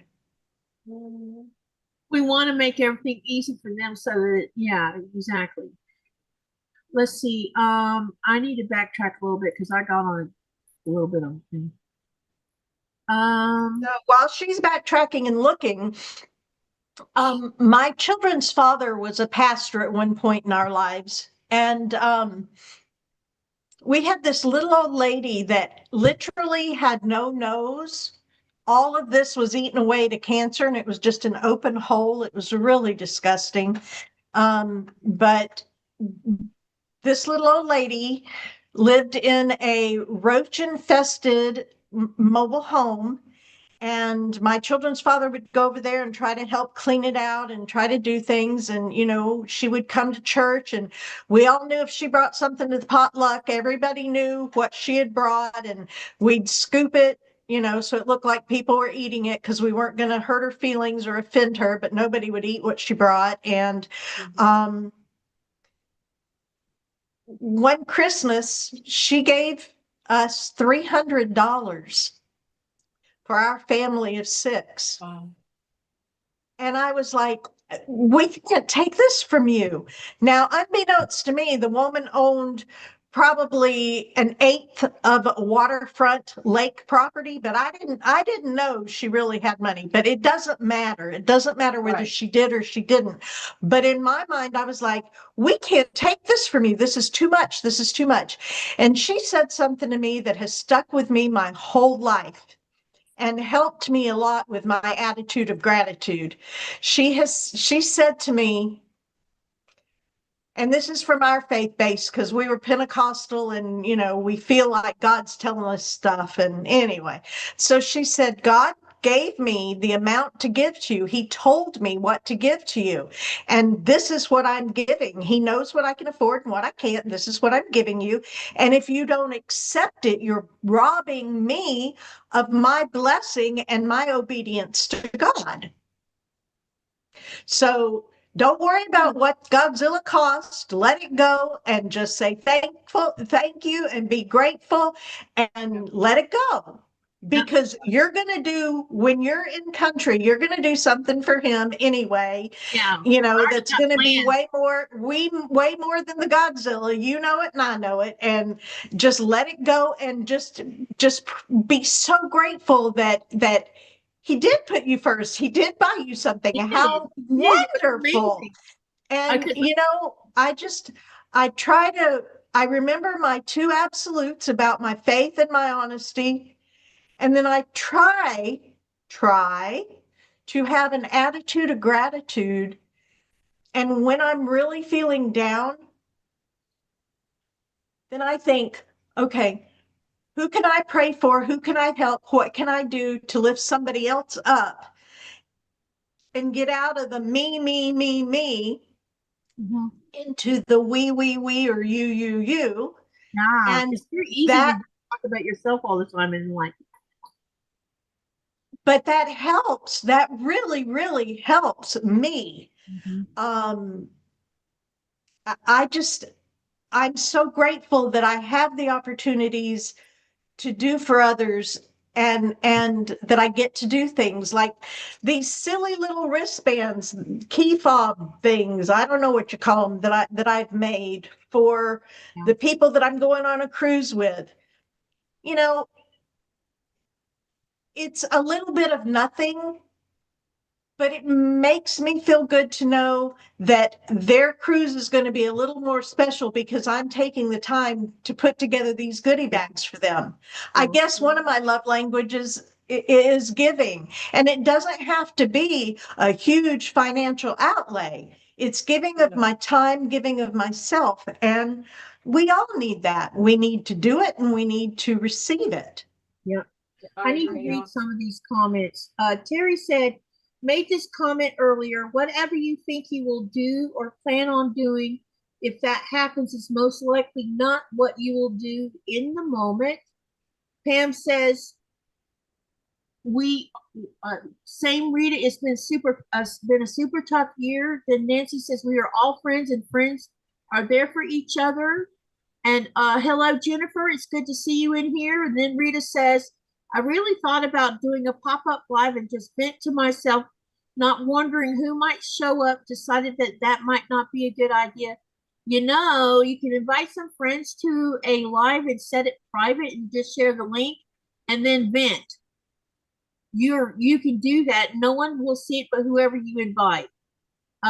So there's that avenue for you, Rita. And if you invited me to come listen to you, I would come. And then Andrea says, my quilting buddies are the only ones I have to talk to about things. I totally understand and agree with you, Katie. And then Nancy says, I'm still trying to find my new stuff. I read that earlier. And then Rita says, sometimes there are no answers, just anyone to vent to and talk it out works wonders. But then I found something else helps. I make a video just for myself, then I go back and watch it. And then Dubrovka says, yes, Katie, you are a super listener, sending big hugs to you all. Thank you for that. And then Rita says, it is hard for me to write due to being blind, so the video diary is working. Yeah, do what works best. Nancy says, yes, I need to write myself, laugh out loud, but I'm afraid I will not like what I tell myself. Hey, the purpose of writing, at least from the way Melanie was trying to help me do it, it was an outlet to vent. And you're not supposed to think about what you're writing. You're supposed to just let it out. And she told me when I first started doing it, because I balked at it. It took a while for her to get me to do that first one. She says, I don't want you to go back and read it. I'll go read it, because she wanted access, not to criticize it or nothing like that. She just wanted to see if I was actually letting it out. And after 2 or 3 times, she stopped reading them, because I was doing what the task was, vent. And so don't think it, just let it flow out. And then Rita says, I used to write poetry all the time, which was about what I was going through. Some were published, but Vision went and could not write anymore. So video work sound, yeah, that's great. And then Rita says, Nancy, it is a different hearing yourself say things, but it allows you to see yourself as if you're watching someone else. And then Nancy says, congratulations. Pam says, yay, Thomas. Congratulations to my son. Jennifer says that's awesome. Rita says I found out my youngest daughter is headed down a deep hole. Her husband self-passed. Self-passing is awful, man. It's a hard thing to deal with. Wait a minute. Some of us have been there, so I know how you feel about that. Let's see. Hey, June says hi, Katie and everyone. Hi, Jude. It's good to see you here. Hey, Lainey, it's good to see you also. Some of these hung out in my weird life that I left running for several hours. I was actually awake earlier talking to some of them. And you know what the biggest question was? How come we can't see you? Because the camera was pointed out the window. I didn't want to be in front of the camera. I'm like, let's let them see it snowing outside and we'll just talk. I did do something interesting last night. I picked 3 stories out of this book, Greenlandic lore book, and read them stories last night. And then I read a poem that my youngest daughter wrote right after the suicide of her daddy. And that poem is so heart-wrenching. And when people heard it last night, they're like, how old was she when she wrote that? And I said she was 17 when she wrote that poem. Wow. And it's several stanzas long, but it was always, Daddy, why did you have to leave me? You know, and I'm sorry, because she blamed herself, because the last time she saw her dad was after it started out with him calling me a name, and then because he was angry that day, and I didn't know his folks had been there, so I was unaware of that little thing until after we found out what he had done to himself. But anyway, she came to my defense, and so we had this big huge argument between the 3 of us. It was me and her arguing with him, and that was the last time we saw him. So she blamed herself. She thought that because she argued with her dad and defended her mom, that it was her fault that her dad went and harmed himself. She really thought it was her fault. And I kept telling her, you didn't do this. He done this on his own. This had absolutely nothing to do with you. Had nothing to do with me. He just couldn't. Yeah. And you know, I wish we would have realized he was headed that way, but we didn't. You know, we knew he was depressed. That's pretty normal, but we also knew he was doing drugs. There was that. And we just didn't see that coming. And so she blamed herself. So when she wrote that poem and she gave it to me, I'm like, and I read it, and it just made me cry because it was so sad. Oh, I bet. Because a lot of the things she said in the poem was very deep. So some of you that were here on the live while the camera was pointed at the thing heard the poem. And because I was trying to find my own poetry. I have some poetry, and I also have a story I wrote about. And when I find it, I'll read it to you guys. It's about the only time my dad ever did anything with me. The one time. And he took me deer hunting with him. He took me and my middle sister. And when I was going to college, I had to take freshman comp 1 and 2, and we had to write. Poetry was one of the things we had to write, and the other was to write a story describing something that happened in your life that had a huge impact on you.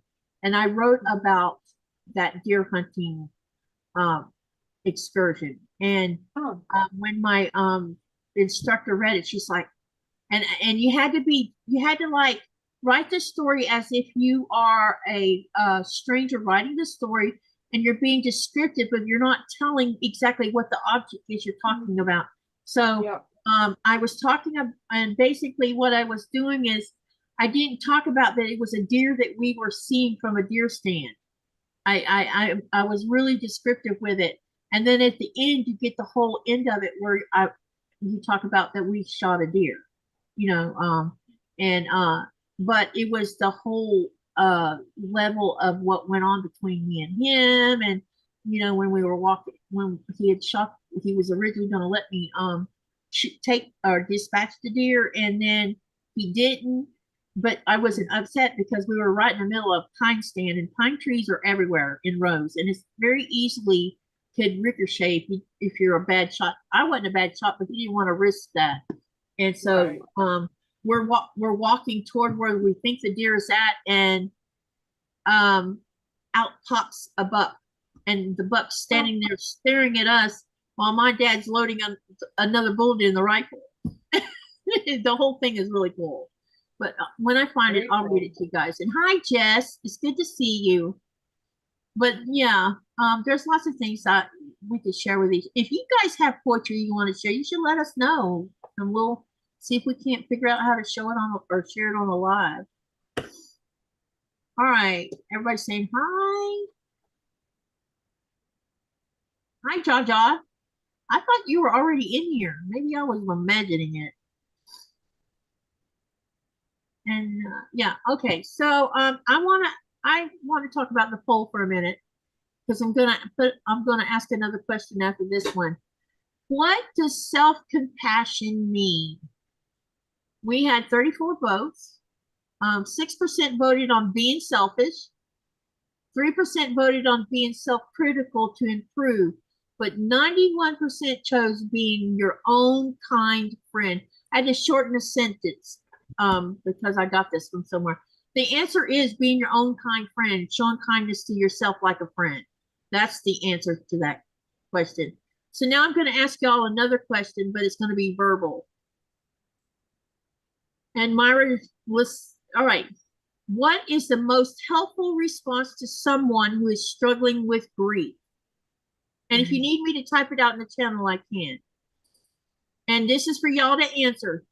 Is it A, telling them to cheer up? Is it B, ignoring it to let them have space? Or is it C, showing empathy and kindness and just listening? And I'll reread the question again. What is the most helpful response to someone who is struggling with grief? Which way is it? Is it this way? A, telling them to cheer up. B, ignoring it. It's all backwards. Or C, empathy and kindness by listening. What's your answer? Myra and I are over here trying to figure out how to put a C on the camera. Fictional podcast person. Okay. I don't know which is a C for you guys. I just went with 3. Everybody's pretty funny. That's really good. So I thought I would ask a few of these questions since we're talking about grief and we're talking about the struggles. No, that's great. I think, everybody's saying C. And I'm going to make a secondary comment to that C, because that C is actually the answer. One of the things it says here is offering a non-judgmental ear is often the best support. Yes. Okay, ready for the next question, you guys? Which one? Huh? Bring this it on. time we'll try and figure out how to do the letter. Okay, which of the following is a sign that you might need to check in on your mental health? A, increased energy. B, social withdrawal. Or C, enjoying hobbies. And I'll reread it again. Which of the following is a sign that you might need to check in on your mental health? A, increased energy. B, social withdrawal. C, enjoying hobbies. Which one do you think the answer is? Well, I think I know what the obvious answer is, but in reality, they could all apply depending on the context. Yeah. Well, I'm not sure that C really applies, because that's a wonderful thing, but definitely the obvious answer is B. Yep. But I think A is also, if you're manic. Woo! Yeah, lots of energy there, because I was wondering why they put that one there. Well, the only reason I was saying C could apply is I guess it depends on what your hobby is. Yeah. Maybe say 1, 2, 3, because I can do 1, 2, and 3 we better can do than letters. I can do. We can do numbers better. Yeah, numbers. She's over here trying. Is it this one? Is it? Yep. So everybody is saying, and I don't know how to do a B. Like, yeah. So B is actually the answer, and it says, and you know what? Myra said something earlier, and after I read what this says, pulling away from friends and family is often a common warning sign. You mentioned not Myra and someone else mentioned about not leaving the didn't say exactly leaving the house. You just didn't get it. You weren't going out in the middle of public. You're looking at someone who has kind of self-housed myself for the last year and a half. I absolutely don't have a desire to go out and socialize. And I think it's because I'm still like something's going on in my head. I think the pandemic kind of triggered that for me. You know, I'm a very social person, and now I'm, you know, it's like I stay to myself a lot. And it's nothing anyone's done in town, it's something to do with me, myself. All right, here's the next question. Y'all ready?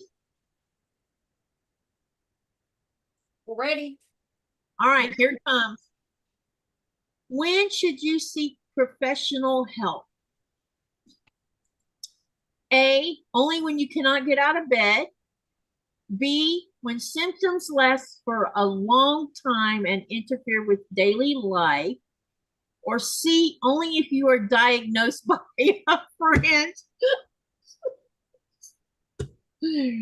I'll read it again. When should you seek professional help? A, only when you cannot get out of bed. B, when symptoms last for a long time and interfere with daily life.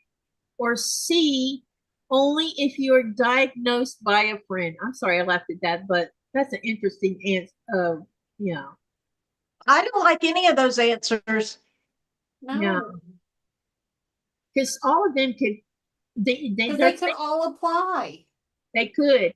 See, because look, Diane, I mean, don't get me wrong, your friend, a friend who's not licensed can't necessarily diagnose you, but a friend is going to be the one that's going to be able to tell you that something may not be right. Because even like I said earlier today, I told my family that I was going to be on this new medication because I may not notice the changes that are happening and I need them to notice them. So same thing here. Like if one of your friends has come to you and said, hey, I noticed the things you don't really seem like yourself lately. That should be a red flag for you to know that they're seeing something that maybe you're not seeing. You know, I mean, obviously if it's a close friend, I mean, if it's, you know, just some, you know, a-hole on the street, I wouldn't listen to them, but you know, but if it's a close friend of yours, you know, and they're saying, you know, is everything okay? You know, that might be something to think about. So I have to agree with Myra. I don't like any of those answers.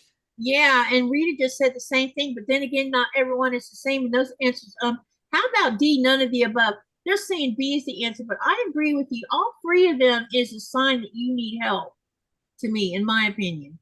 And if a friend is saying you need help, that's because they're listening or they see what you were talking about, Danny. So, yeah, I think this was a very off-the-cuff question. Yeah, that one was a weird one. Mm-hmm. Katie, I gotta take off in about 15 minutes, just so you know. Okay, all right. So before you go running off, tell everybody when you do. I don't run. I walk very swiftly. Unless someone's chasing me. I hear you. I'm going to. Oh, there you are. I'm going to spotlight you and tell everybody before you do leave. When you have your lives, the name of your channel, you know, the usual spill. Oh boy, the stuff that I am the most uncomfortable talking about. Yes. Oh, I don't know why either, but I am. It is the most uncomfortable part of the conversation is telling everybody about myself because I don't normally talk about myself. But anyway, hi everybody, or soon to be bye. My name is Dani. The name of my channel is called So Not an Expert, and that is because I am not. I have said that from the very beginning of my channel that I am not an expert at anything in life, novice at best at most things.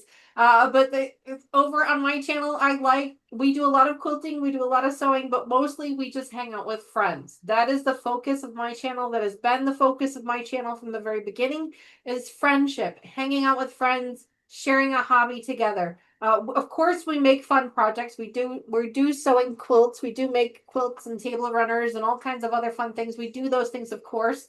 But for the most part, it's just a couple of hours, at least a couple days a week, where we just kind of hang out and spend time with each other. Like I've said before, this room is my therapy. This room has been my therapy. My channel saved me in a lot of ways a couple of years ago when I was really, really, really, really struggling. It became my lifeline. And that to me has been very important to me, and that has now become my goal, is to give that back to my community and whoever is joining my community and whatever communities I could be a part of, is to try and give that back, because that really, really helped me out a lot. Having the focus of a channel, having the focus of this project that I'm working on, and having those things, and having this amazing background of a community really, really helped me out. So that's my channel.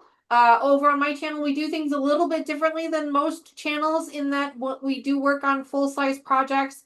And we rotate them out quite a bit. We don't do the same thing 2 weeks in a row, because I get bored really, really easily. Yeah. So our projects take a really long time to complete, because I get bored so easily. So we are constantly rotating them out. Earlier this morning, I had my live stream Sunday mornings, 10:30 a.m. Central Time, where we worked on a sew-along project that we worked on last month. So once a month it comes back around in the rotation, and I know that's not for everybody. For some people, that really gives them a lot of anxiety, because they have all these projects that aren't finished, and I get that, and I understand that, and I'm sorry if that's not your cup of tea, and that's okay, because there's plenty of other channels out there for you to be a part of. But that's just kind of how we do things on mine. Now, one of the things that I am most famous for on my channel is my puppy cam.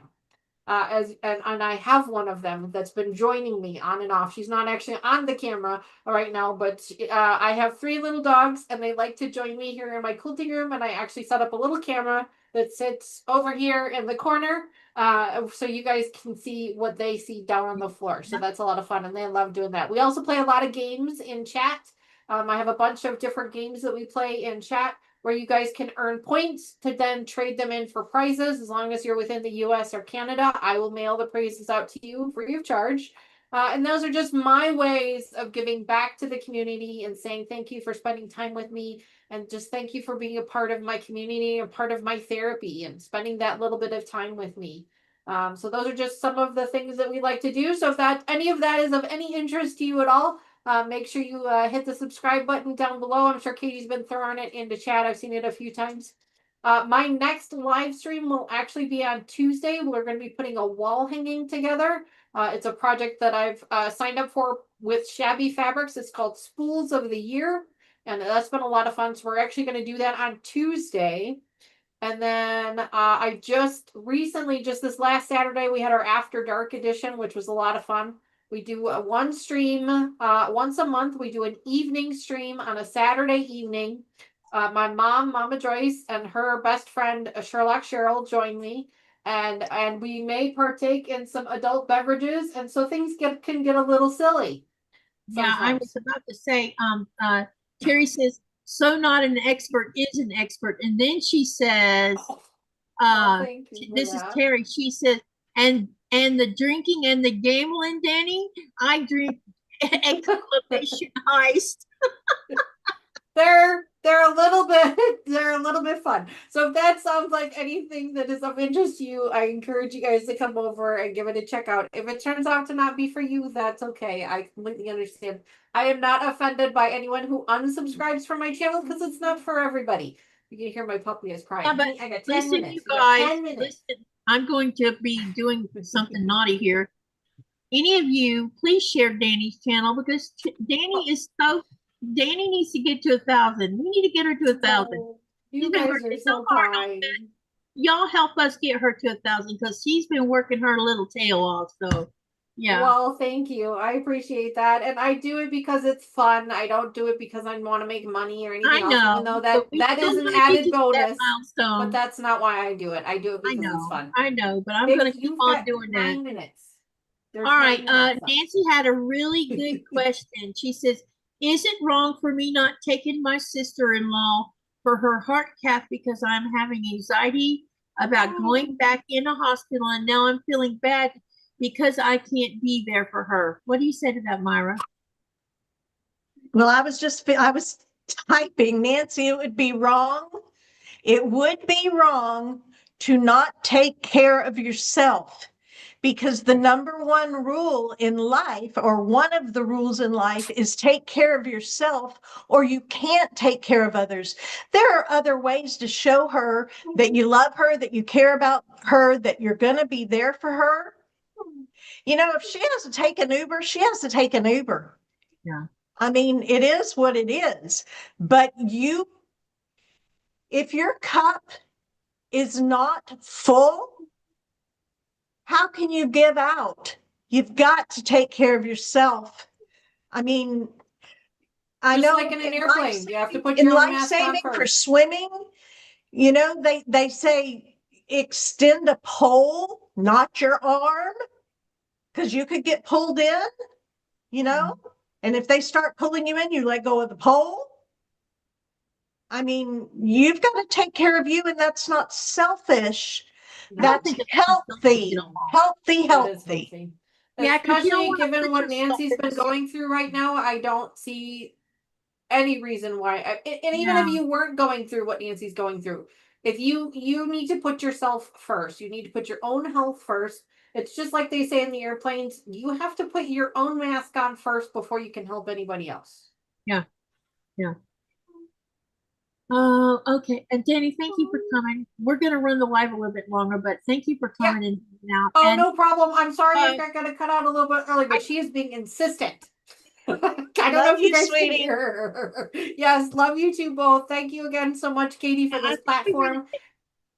Thank you, everybody that's joined. Again, I can't wait to meet all of you again, either next month here on Katie's channel or over on mine, maybe on Tuesday evening. Otherwise, I will see you all again very, very soon. I gotta go though. To be in March too.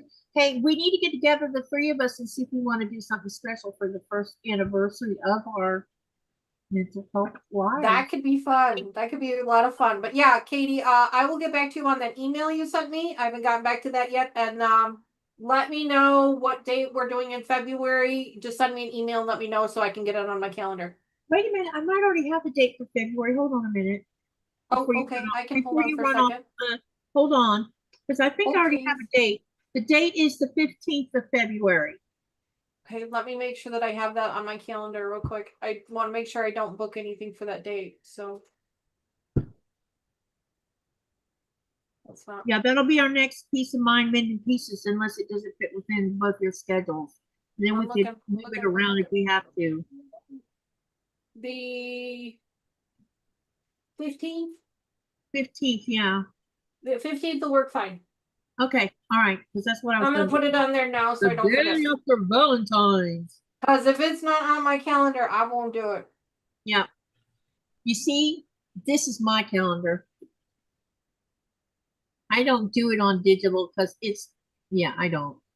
I have to. I have to do it. You know why I have to do it on digital? I have to do it on digital because I need the little pop-up reminders. Yeah. See, I do it the old way. I need it to spam me with the pop-up reminders 2 days before, 3 days before, 5 minutes, or 20 minutes before, 10 minutes before. Otherwise, I forget. And Donnelly, thank you for supporting all of us. I appreciate you. She says, I may not know sewing, but support to me and some of you like Crafty and Steph make sure I show my support. And I think that's love, y'all. Yeah. Terry, Mama Joyce will join us on Monday. She is not joining us on Tuesday. Answer your question. Okay. So anyway, I gotta go. I love you guys. I will see you very soon. See you next time. Bye, guys. Answer the email. Bye-bye. Bye, sweetie. Oh, now it's you and me, girlfriend. You got it, babe. So, someone was asking, I don't remember what day, but they were asking, when you were going to have to start doing your transition from one place to the next. Well, that's a good question. For those that don't know, my husband and I live in Ridge Manor, Florida, in Central Florida. 57, 62 miles, whatever, north of Tampa by 75. My mother has a home in Panama City, Florida, where 2 of my 4 children live and 5 of my grandchildren were from, and 4 of them still live right here. And so my husband, since he's retired as of last September, we're going to move back to the Panhandle, which is our home. We went to high school together, and we didn't date in high school, but we knew each other in high school. And this is our home, and we both decided we want to come back. So I'm spending all my time up in the Panhandle trying to get Mom's house ready for the estate sale. Once we do that and get all of Mom's stuff out of the house, we'll hire a cleaning crew to come in and do baseboards, windowsills, windows, all that. And then Bill and I will move in, and then we will get our house ready to sell. My hope is that we will be through with Mom's place by the end of this month, no later than the 15th of February. And then my hope is no later the end of March, Bill and I can be living up here full time and let the house be on the market until it sells. Yeah, that's what we're planning for and hoping for. What is the reality? I don't know. I have no clue. And it's hard to live this way because you know, my sewing stuff is in Ridge Manor, Florida. I have my Lillian, which is my can y'all see Lillian? Let's see. Can y'all see? Let me see. Can y'all see Lillian? It's my featherweight. Anyway, I have my Lillian and I have my mother's Janome, access to my mother's Janome. But you know, it's not my sewing place. And so I'm in the dining room right now, and yeah, it's fine. It's okay. But I'm in limbo, and I accept the things I cannot change. I change the things I can, and I just pray for the wisdom to know the difference. That's all I can do. That's all I can do. But thank you for asking. Thank you so much.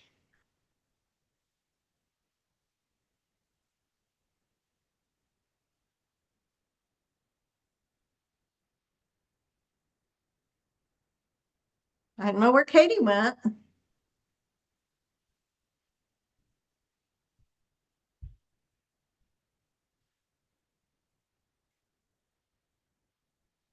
You know, Nora is amusing. She lets you know in no uncertain terms, Mom, you need to feed me. Oh, that's what all that ruckus was about. At 6 o'clock. Oh, big news at our house for those of you that might not know.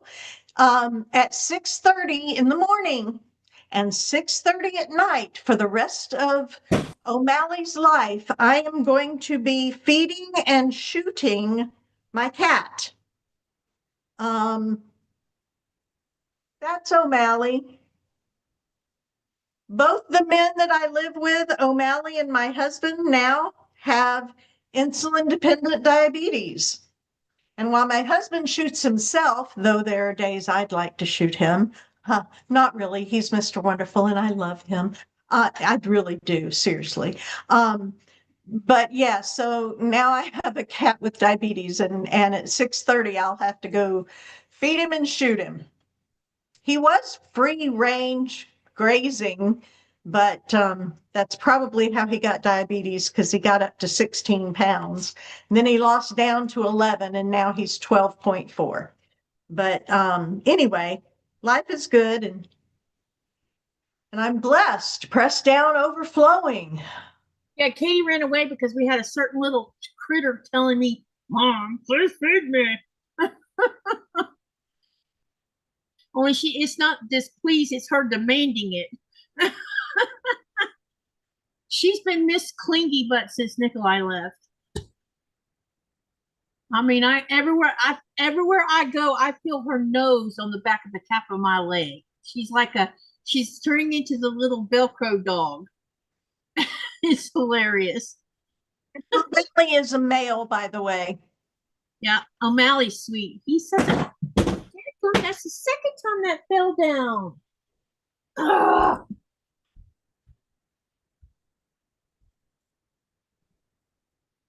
I guess I need to put it somewhere where it won't fall, right, Myra? I would. It's gonna crack that case, and I want to get upset when it does. I've been trying to clean this area up a little bit so things are like, you know how when you clean it makes more of a disaster to start with before it starts looking better. That's what I'm in that situation. Okay. I don't know where Donna Lee is from. She's talking about Panhandle. And I don't think she means Texas. He lives outside of Ocala, I think, because she runs a rescue horse farm.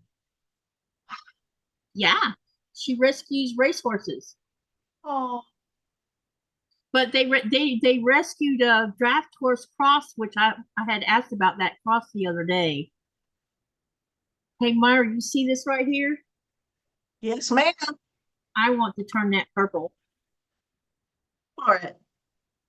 Oh, if I get to come to States, when I come home, people are gonna be like, "What did she do?" Because I'm going to rebel and do weird things to my hair because I've never done that before. Why do I want to do it now? I don't know. Just because I can. I'm old enough to say I can. What was Terry? Uh-oh, I missed something. Prayers for Terry. What happened? Oh, she lost. Cat. I think she lost a dog. Is that what we're talking about?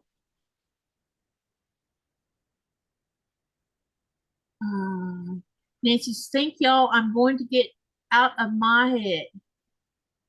And then Nancy says she is beautiful.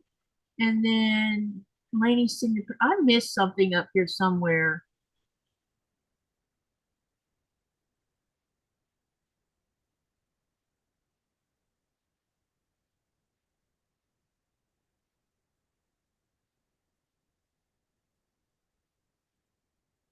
I'm assuming it's about your pet, Terry. Did I might? Oh, Nala. Yeah. I think they're talking about Nala. I'm sorry about your loss, by the way. It was a rescue dog. She rescued an older dog. She says, I miss my Nala. It has been 10 days. There's the comment I was looking for. I'm sorry about your loss, sweetie. Big hugs. Pam says, I was hoping to get a companion animal, but I have to figure out next housing situation first. And then Lenny says, I got to fix my camera better. Don't I? The view of me on there wasn't good and I got to fix it. Oh, you mean when you came on my live the other day? You'll get that. Like I said, it's a good way to dip your toes. My camera looks blurry today for some weird reason. Or it's just my eyeballs one. It might be my eyes because I'm having trouble with my eyes again. Lenny says, this mic doesn't hear very well. I hope you understand before I videotape me again or come live. I want to fix my camera better so that I can look better on the video. I look terrible. Hey, just be yourself. There's no beauty pageant going on here, is there, sissy? Nala went over the rainbow bridge to find her sister and to find Sebastian to growl at him. Oh, that's a good one. So, just so I can update you guys, my next live is scheduled for Tuesday. We will be doing the once a month crochet, and we're going to have Amanda, Andy from Crafty Witch, and Amanda's from Scraptastic Crocheter, and also Teresa Louise is going to join me because she also crochets. And I had asked her if she'd like to come, and she said, yep. So she's going to join us. So we're going to have a full house of people, I think. We're going to have myself and 3 other people. And I think we're going to at some point start discussing what kind of, I think that I would like to do a crocheting, excuse me, come up with a small, simple project for those who crochet that might want to crochet with us. Andy and I are discussing something. So, I need to get Amanda and Teresa in. I know what Teresa wants to do, but I'm also thinking I'm gonna drag out some boxes full of squares to show at the live on Tuesday as well. And what are you looking at, Sue? You must have saw something that caught your attention. What'd you see? Don't ask. Okay. Didn't mean to be distracted. Oh, it's okay. It happens. Hey, I was going to ask you about this too. When you're having because this is a really good question, I think. When you're having difficulty mentally, does it cause you to lose focus on things and you find you're getting easily distracted, not completing tasks because or starting a task and you think you finished it, and then and I'll give you an example. I thought I completely set up for a live the other day, and then when I got ready to go live, I discovered I didn't do half of it. And I've noticed for the last 2 weeks I've been like scattered brained or something. It's like you're distracted and sure, you're distracted and scattered because you're so stressed and anxiety riddled right now. Yeah. That is to be expected. Absolutely. I feel like I'm losing my mind or something. I think I finished something and I come back and realize either A, I never did it to begin with, or B, I started it and didn't finish it. Yeah. Lists so you can check them off. Make lists. I think I'm gonna have to make a list because I feel like I'm so distracted right now. It's just insanely crazy. And then of course this mess I have going on around me, I'm trying to do something about that too, which is not helping my mental health right now. Just saying. Right. Yeah. Yeah. So I wondered if that wasn't all tied together in the one thing. The reason because I thought maybe it was something else, but yeah, that's why I was going to ask you about that. Katie, that is normal. Go with it. Make a list of things for you to get done. Okay. Yeah, because right now I feel like I'm going crazy. It's a short trip and we've both been there, so let's just enjoy the ride. And I'm pretty sure I've done this before where I was so scattered I thought I finished something and come back and find I didn't, And I also went down memory lane. Yes. Oh my God, I got to show you something, Myra.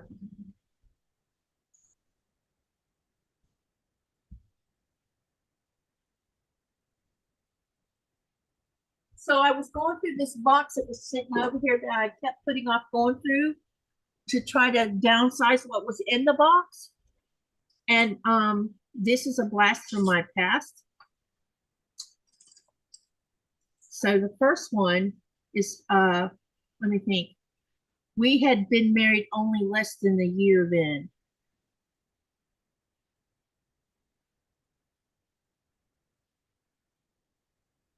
How young were you guys? He was 28 and I was 24. Wow. And then one of the guys he worked with at Timco, he was a photographer, and he says, I could do a family shoot with you guys. And Brad is hilarious. Brad will make you laugh, and he'll take candid camera pictures when he's doing it. And look what he caught, me with my mouth wide open. Oh. And look how little they all were. And I don't even remember what we were laughing at, but Brad said something and it got all of us tickled. That is just joy. That is just joy.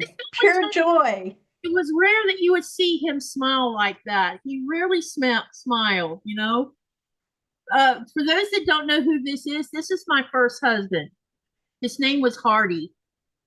And so you can see why the kids all look like him and not me. But my first husband was half Japanese. But I saw that, I'm like, oh my God, that brings back memories, because that day was he took like, I don't know, close to 100 pictures of all of us. And there was different little things he did with, like, he had the kids climbing, he had like these, he had swings in the backyard, but not like a swing set. These were ropes hanging from his big oak trees. And he had the kids like shimmy up the side, and he had shots of them. I have all kinds of pictures of that, them being on the swing, them, the two girls, because their hair was so long, he had them lay down on the ground and they spread out their hair like an angel. So you see them head to head with their hair all spread out on the floor. And he got a shot of them doing that. And then he got this really serious picture of Kristen and a serious picture. Well, actually, he did serious shots of all three of them. And then Lynette ended up doing an art piece of the picture of Kristen. She did a pencil, and it's called pencil and something. I forget. You use pencil. Cool. What's the black stuff you can use? Charcoal. Yeah, it's a charcoal and pencil drawing, and it looks just like the picture, just about. Wow. So that was one of the days. It was a good day for us as a family because they were so rare.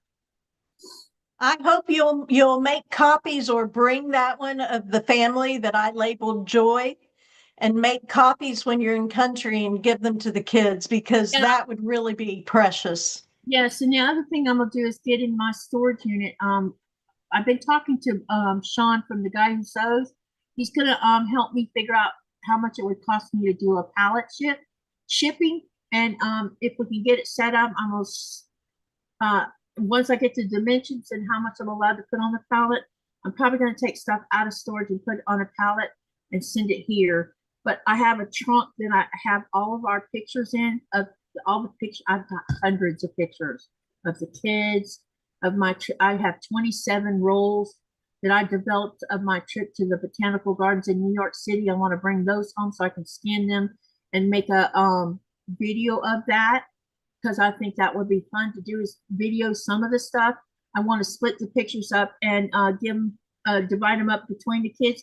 And I'm pretty sure I'll find multiple pictures of Hardy in them, because they really don't have any pictures of their dad, and they need to have pictures of their dad, because one day those grandkids are going to say, who was your, why don't I see a picture of your dad? Because she really doesn't have any. I mean, because he, and then some pictures will embarrass them, because I have so many pictures of him striking the pose, standing up inside their little mini swimming pool wearing a Speedo.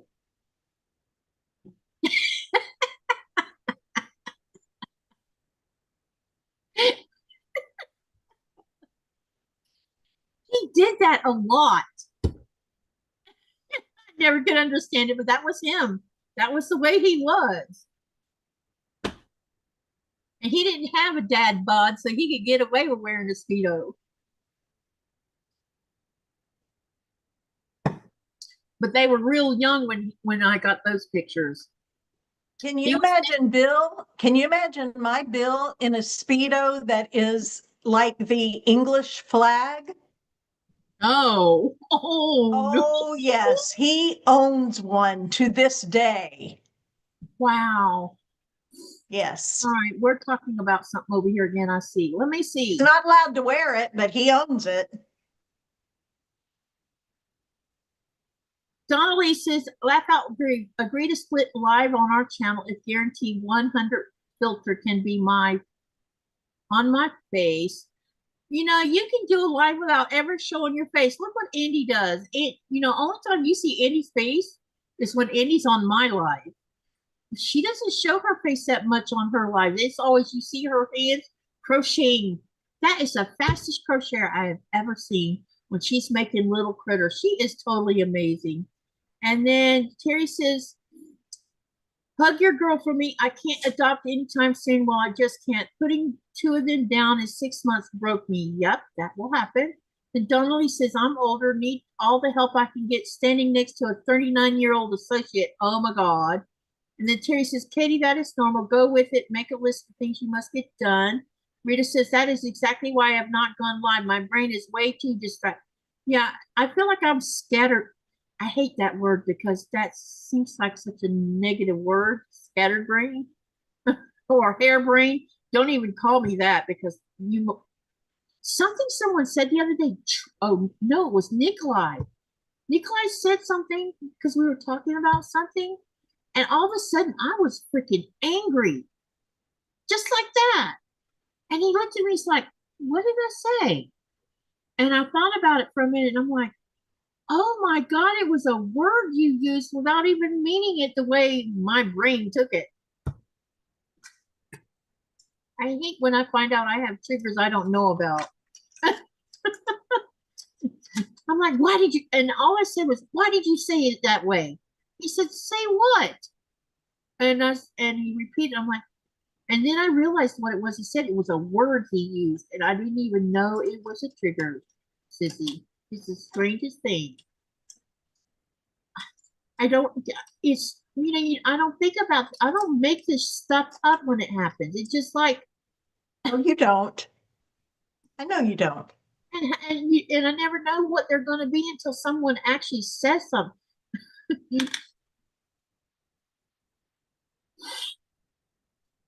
My anxiety goes whacker, which causes my heart to start racing, says Rita. Then Terry says, I haven't been sewing like I was. It's okay. I'm allowing myself time. Yep. Hey, come hang out with us. If nothing else, just come hang out with us. That'll help you. Just being with other people. That's why I kept telling y'all yesterday and the day before, I need to be with people right now. I need it. And I may not get a lot done, and I may spend a lot of time yakking. Oh, that's what it was. He used the word yapping. Yapping triggered me. It's not kind. No, he didn't accuse me of yapping. It was just something. He says, sometimes you yap about this. And he wasn't meaning it like in a negative way. He didn't know that would be a detrimental no, he didn't. saying or a trigger for you. Yeah, and I came unglued for no reason whatsoever. And I got. It wasn't for no reason. It was a triggered response. So what came out of my mouth was, I said, are you telling me I need to shut up? And it came out before I even thought about it. He's like, no, what did I say?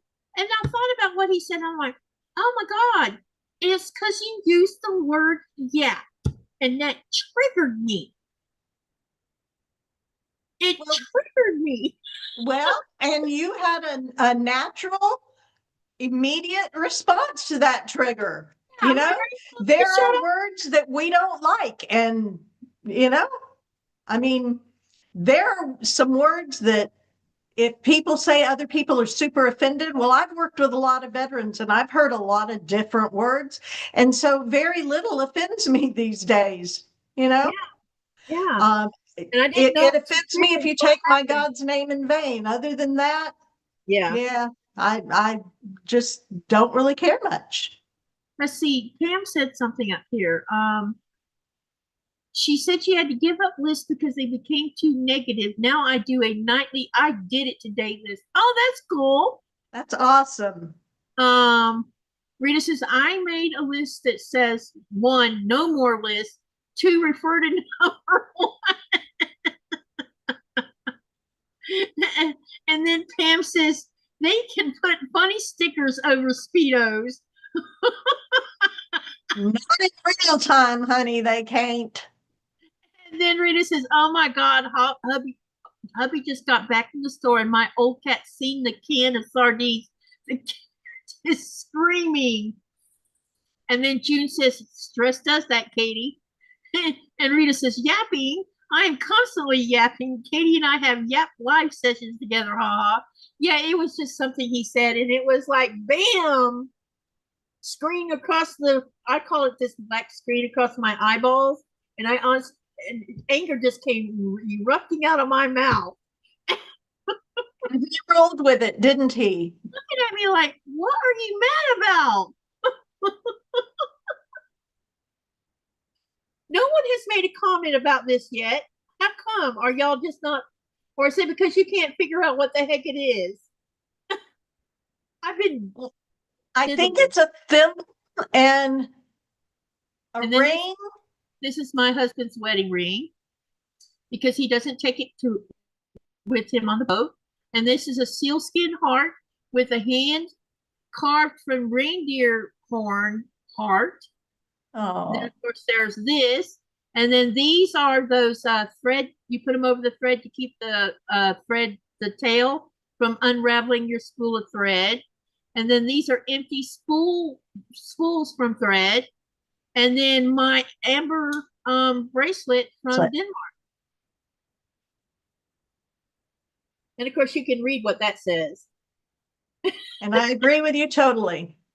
I told Nikolai, and I'm going to bug him about it. I said, I'm going to have him get a bunch of these, and I'm going to send them to friends in the United States so that they can wear them if they want to.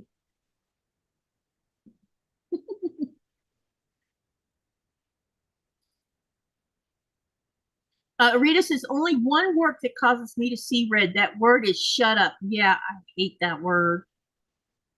Or I dislike that word. I'm trying not to say hate anymore because people use the word hate too loosely.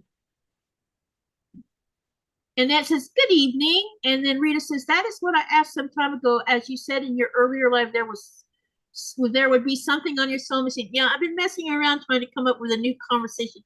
Do you know how long just the empty spools made people ask about it? Because I didn't have anything on them at the time. They're like, what is that? For an entire month. What is that? What is that? See, and you know, me being weird, you know.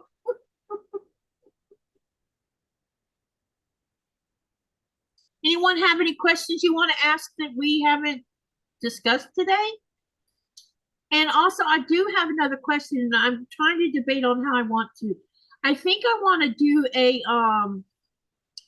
Google form for you guys to fill out, and the Google form is going to be pretty simple. I want you to fill out the form so that Myra, Danny, and I can broach more subjects. And the question, I'm going to ask 2 or 3 questions. One question is going to be, what can we do to improve what we discuss? Or what would you like to see us discuss? That's another question.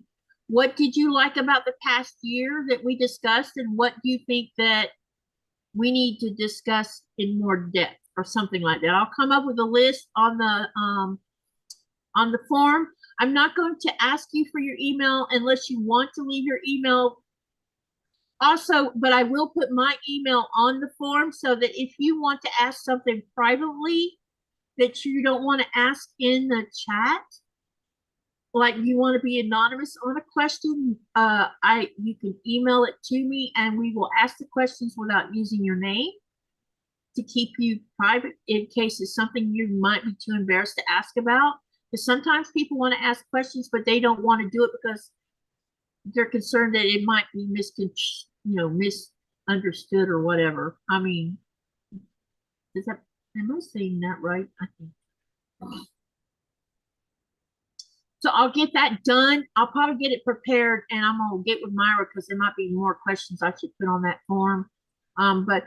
And then I'm just gonna when we hit the 1 year mark, I'll post the link for you, or probably about a week before the I'm trying to think when I want to start.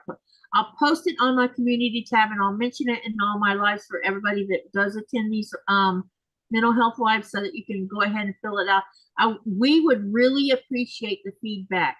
There's enough of you watching now that the more feedback we get, the more we can figure out what we should talk about on the next however long.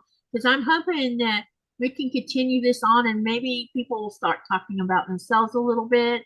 I think from our point of view, it's okay if you want to ask a question, or if you want to say, well, this happened to me today, how do I deal with it, kind of thing. Or there's all kinds of ways, all kinds of things that people can talk about. I can't sleep because I'm feeling anxious. Well, why are you feeling anxious? You know, we can talk about all these kind of things, right?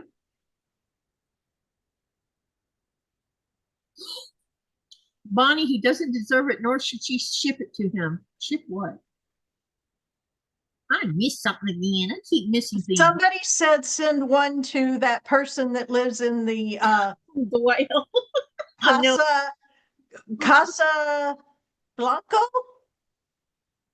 Is Casa white Blanca, I guess. Is white Blanco? Blanca. Blanca. So Casablanca. No, white Blanca means. Do you know the town that I live in means white too? Concordat means white. Cool. And the reason they named it this is because one thing, it had to do with ice, and the second had to do with whales for some strange reason. There used to be lots of whales down here, and the whales migrated further north. Bonnie says, right, I agree. Just look like, would like to see the look on his face. Yeah, you and me both. Come on, y'all. Let's not go there. Let's not go there. I have a whole lot to say about it, but let's not go there. Yeah, we're going to be good today.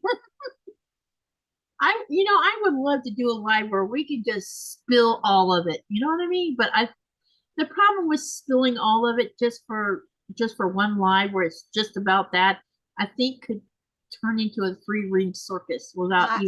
I would not be able to participate, Katie. I'm sorry. I wouldn't be on that one. It would turn into a 3-ring circus, which none of us would want to see happen. No thanks. I have friends that don't agree with me, and I have friends that vehemently don't agree with me, and I don't. I don't care to discuss it with anybody because my beliefs are my beliefs, my feelings are my feelings, and yours are yours. Not you, Katie, but theirs are theirs. And at 67, you're probably not going to change my mind. No, the thing I don't understand. I don't want to change yours. If you love who you love them. The thing I don't understand is when did it become a thing that you couldn't have discourse? I mean, when did we become so uncivilized about discourse? You used to get have a disagreement and shake hands at the end and not call each other names, but now it's like, you hate me because you don't agree with me. Yeah. And I think that's so silly, so childish. Yeah, afterwards you make it private so it cannot be seen again. Yeah, exactly. It would be bye-bye. I wouldn't even want to earn any whatever off of it. But I'm afraid if I did something like that, it would bring out the worst in everybody, and I would rather not. I see enough of that already just because I'm making a solidarity quilt. I literally have voted in every presidential election since 1976. I turned 18 in October and voted in November, and I have voted every single time I was given that privilege. One year, I will say that I wrote in for president MICKEYMOUSE because I couldn't vote for either of the two people running. Now, that's the truth. That's where I'm at. Yeah, Drita says he would be way too much. There's one thing I'm going to say to you guys, and you may not agree with me on this. Maybe. Nora, what are you doing? Oh, gross. Did you really have to do that? Ah, I can't believe she just did that. Someone made a comment, I guess it was yesterday when I was talking about the demonstration, and someone says, I don't want to talk about politics. This demonstration is not about politics. This demonstration was about protecting Greenland from being taken over, and I don't understand why people want to stick political in the middle of this, because this isn't about any politicians. This is about the people keeping their country free from being taken over. And to me, that's not political. That's trying to make your country safe. The last time I voted was the second term for Reagan. Have not found anyone deserves it since. I liked Reagan for the most part. I also thought that Bill, as much as I'm about to bring up something here, I thought Bill Clinton, the one thing I thought Bill Clinton did a good job was balancing the deficit. He did a good job of doing that. My dog just puked on the floor because she ate her food too fast.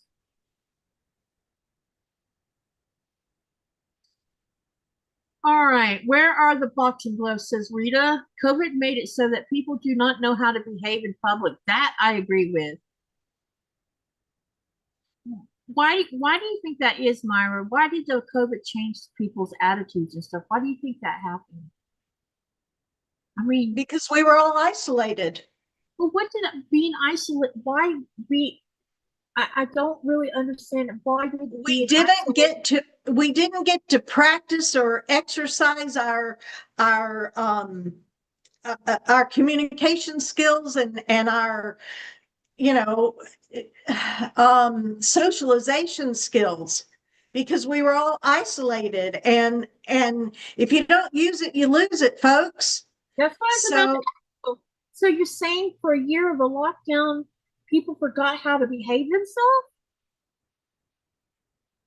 I'm not saying they forgot. I'm saying that I think this is my thoughts, not my professional opinion. This is just me verbalizing. I think that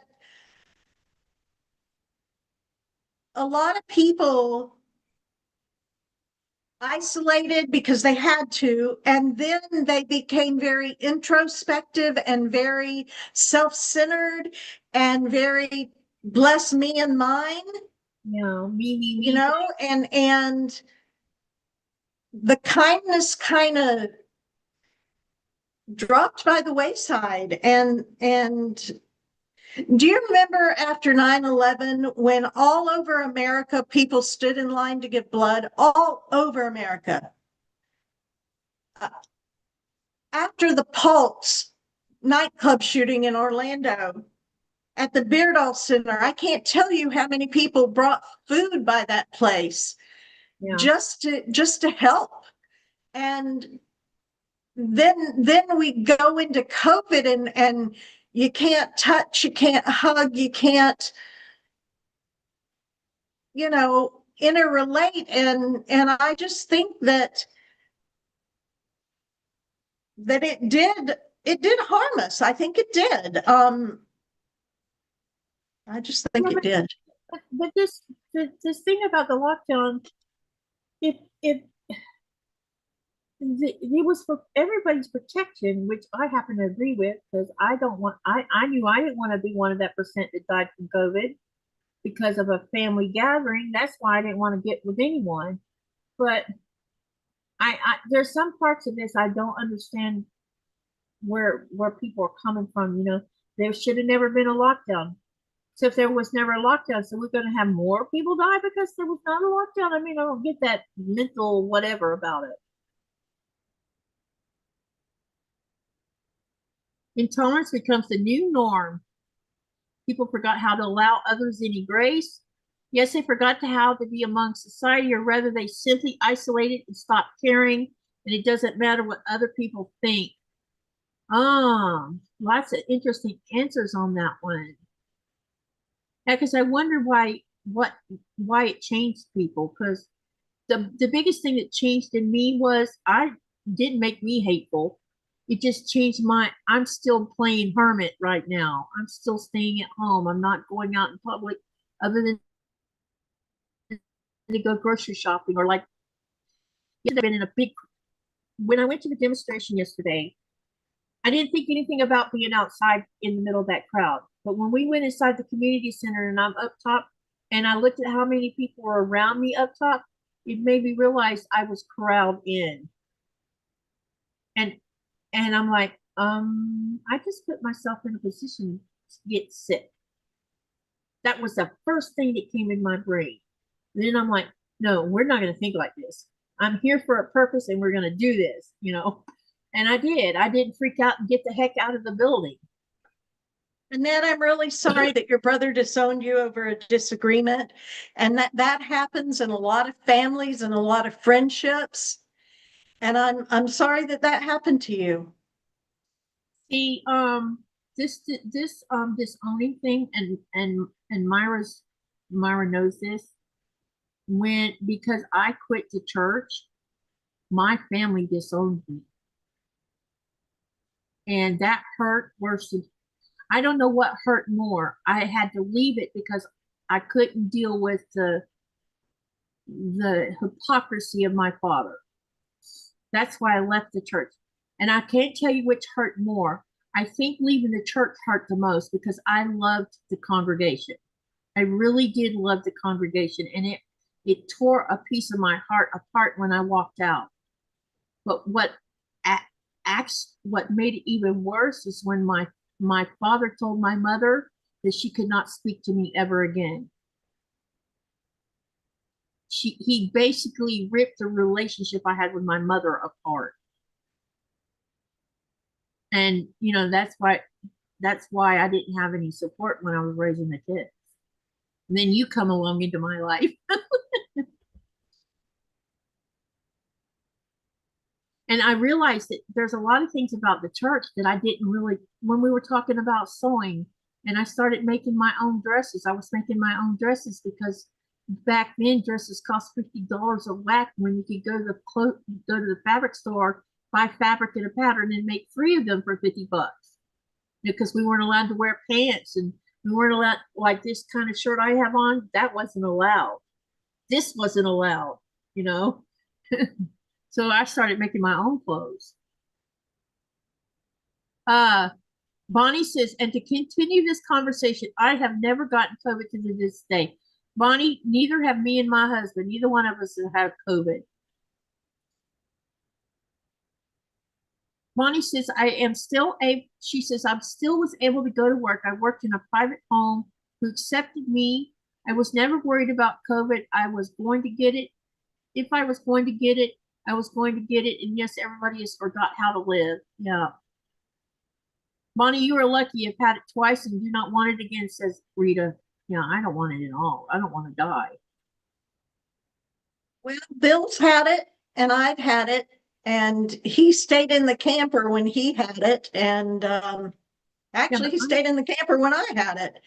Yeah, but I don't have the immune system that you and Bill have. No. Think about it. I don't have a good immune system, and neither does he. But I think the strain that we got wasn't the kind that you died from. Now, his brother, his sister-in-law, and his 40-year-old nephew, they died within 5 weeks of one another in the hospital with COVID at the very beginning of this thing. And it was nasty as hell, yeah.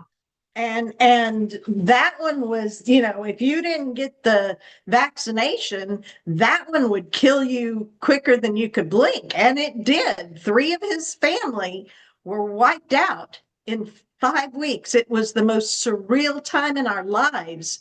And the surviving adult daughter of that group of that core family of 4, and the wife and the 2 children of the 40-year-old that died, you know, I mean, that's still a real hard pill to swallow. It's just and did they all catch COVID because they went ahead and did a family gathering or something?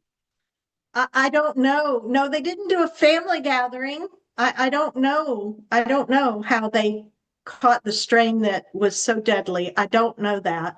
I can't remember who it is that I know, but they had a big gathering for Thanksgiving. And it was like there was 20 of them in this gathering for Thanksgiving. And out of that, they lost their mother, their father, their grandma, their grandpa, and like 3 sisters and 3 brothers out of all of that, because they got together and ate together. And that's just sad. I don't know how anybody can cope with losing that many family members all at once. Like with Bill and your family, you know, losing those, that had to have been very difficult. Let me see. Bonnie says, Rita, I know I've heard people who have had it and they went through a real bad time. I'm very grateful that I've not gotten it. That makes 2 of us. Rita says, my oldest daughter worked in the trauma area of the hospital during the whole COVID thing, and she got it. She has strong empathy and would give hugs to patients due to her need for human contact. And then Nancy says, Terry had it when he was going through cancer treatments, and it had it with him. Oh, goodness. That's why Lynette decided to have Ava at home. She wanted total control of it. And she didn't want to have Ava in the hospital during COVID, because Ava's a COVID, you know, was born in the COVID lockdown. Yeah, my son Gavin was too. Yeah, your grandson and my granddaughter in the same year. She is a little pistol, let me tell you. It's called B5. Yeah, I know. I told Lynette, I said, the way you were when you were her age is going to come back to haunt your behind. Because she called me one day. She says, Mom, did I act like this at this age? And when she told me what was going on, I'm like, yeah, you did. You were temperamental. Yes, you did. Kristen was, but you know, her temperamentalist was more like the stubborn thing, you know, as the versus Kristen would just be grumpy, you know, and you just swat her on the leg and she'd straighten up, and for another month she would not be grumpy, you know. It's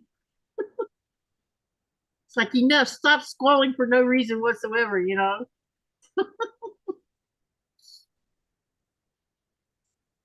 There was a church choir that had a practice and about half of them got it and many didn't survive. Wow. Here in Greenland, only 2 people died from COVID. How many?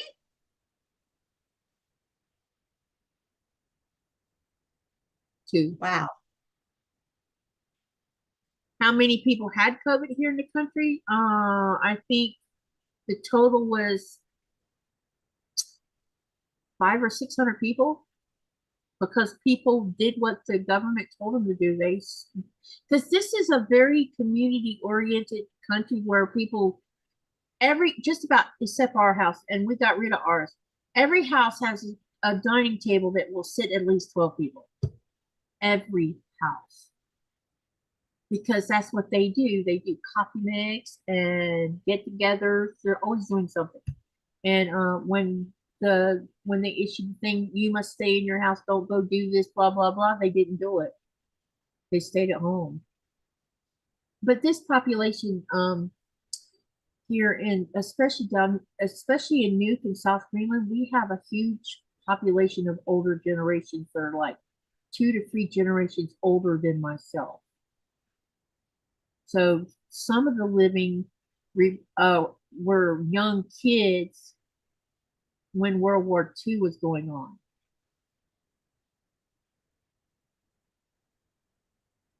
Like the artist Aka Hogue, she's still living, and she was a young girl when World War II was going on in the United States, came here to build that radio station on top of the mountain here.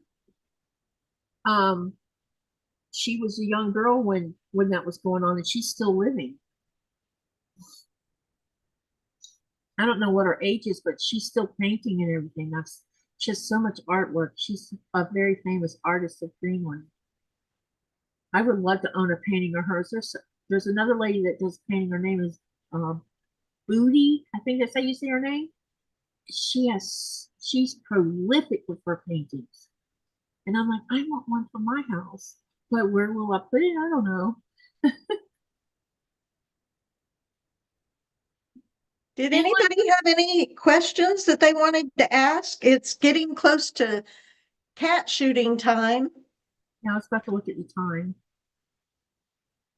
Oh my gosh, we've been almost 3 hours. Not quite 3 hours, but close. You need to ask your questions, please. If you have any other questions you want to ask, and like I said, I'll get with Myra and see if we can come up with a questionnaire for y'all to fill out. And please fill out the questionnaire. I know most people hate questionnaires, but we need it so we can figure out what we want to discuss for the next year after we celebrate in February.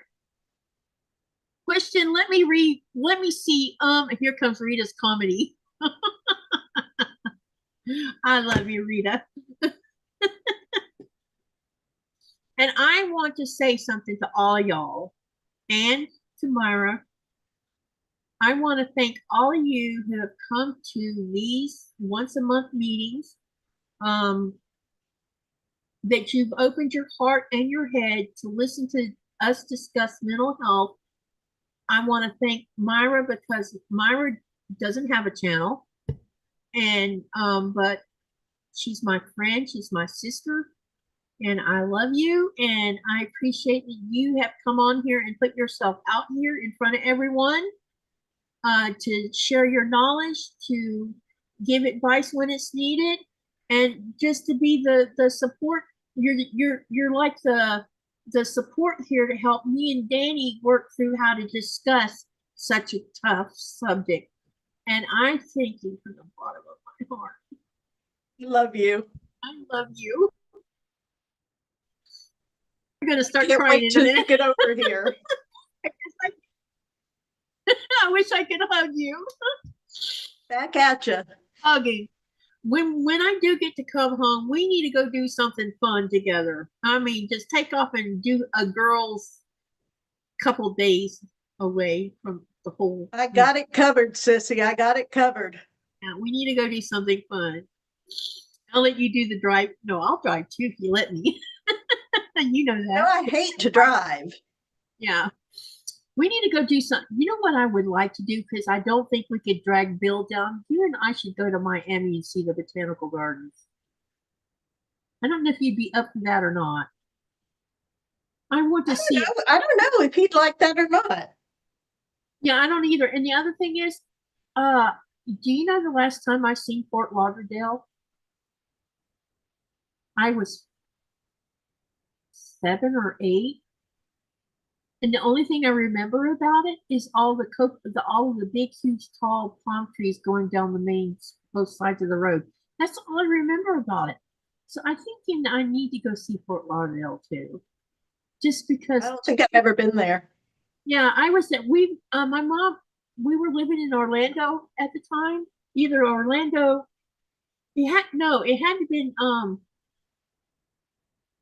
I don't know, actually. We must have been living in Orlando because I was pretty young. And we went to Fort Lauderdale to pick up her mom. And she had flown in from Alabama down there. And she went to Fort Lauderdale to see Bertha first, which is my aunt. And I think my aunt is still living down there somewhere. I don't know where she's at, but because from what I found out from Doris Ann, as far as Doris Ann knows, she's still living too. So yeah. And so that's the last time I've seen that city. So it'd be interesting to see if I have deja vu just driving through it, because I bet I would, because I had deja vu in the San Diego Zoo when I took the kids in 2001. And I called my mom and I said, Mom, did you used to take us girls to the zoo? Because, see, I was 5 when we moved from San Diego to Florida. But for some strange reason, when we're walking around the zoo, I'm like, everything was familiar. So when I called, she says, yeah, I used to take you kids every week to the zoo. And I'm like, well, that explains everything. I had a memory of it, but I just couldn't figure it out. Did anyone ask questions? Thank you, Katie, for being open to hosting this. Oh, yes, definitely. June must be leaving. Time for me to go. Have a good night. All right. Thank you, June, for coming in. Bonnie says y'all have a great night. See you on the next one. And Jaja says off topic. Where's everybody hanging out tonight on YouTube? Yeah, we're going to find somebody's live. And then Nancy says, yes, we love y'all. Here is the hug. Hugs to you back. Serious note, Katie, thank you for being a venting sounding board and not judging me. Myra, thank you, as you are the utmost with giving advice and with a positive direction. Thank you both. And then Andrea said, laugh out loud. I fell asleep while typing something in the chat. I just woke up and had over 2,000 characters in the chat and it locked up my computer. Oh no. And she says, love you all. Okay. So you guys, thank you for coming to today's live. Next month will be our 1-year anniversary of this little community for mental health. And I think between the 3 of us, we'll figure out what we want to do. I'm thinking we need to do a giveaway or something. I don't know. Something. Maybe a gift card or something. And I'll talk to Danny about it. We'll see what we can figure out. I'm thinking gift cards are simplest because I don't have to mail nothing. But I am making a box full of giveaways that if I get to go to the States, I'll do the giveaway in the States on a live. Because I'm going to put them all in my suitcase and bring them to the States. And then I can just ship it from there. She said, Jaja says, I love your overnight stream you just had, Katie. Watching the sun. Oh, y'all got to see the sunset? That's cool. I have to go back and see if the sun came back up. Yeah, I'll go. I thought I saw somebody mention that they saw the sunset. And I'm like, I was sleeping. Bonnie fell asleep for 3 hours. Anyway, thank you for coming. Don't forget Tuesday, crochet live once a month, 4:30 Eastern Standard Time. Also, Wednesday will be the premiere of my podcast interview with Susan from Butler Family Farms. And Thursday, Friday, and Saturday is my usual, Okay. See y'all guys later and have a great day. And see you on the next live. Bye, everyone. Everybody, love y'all. I'm going to go shoot that cat, Katie. Wait a minute. Oh, I know why you said shoot that cat. Now, hang on a second. Let me end the stream.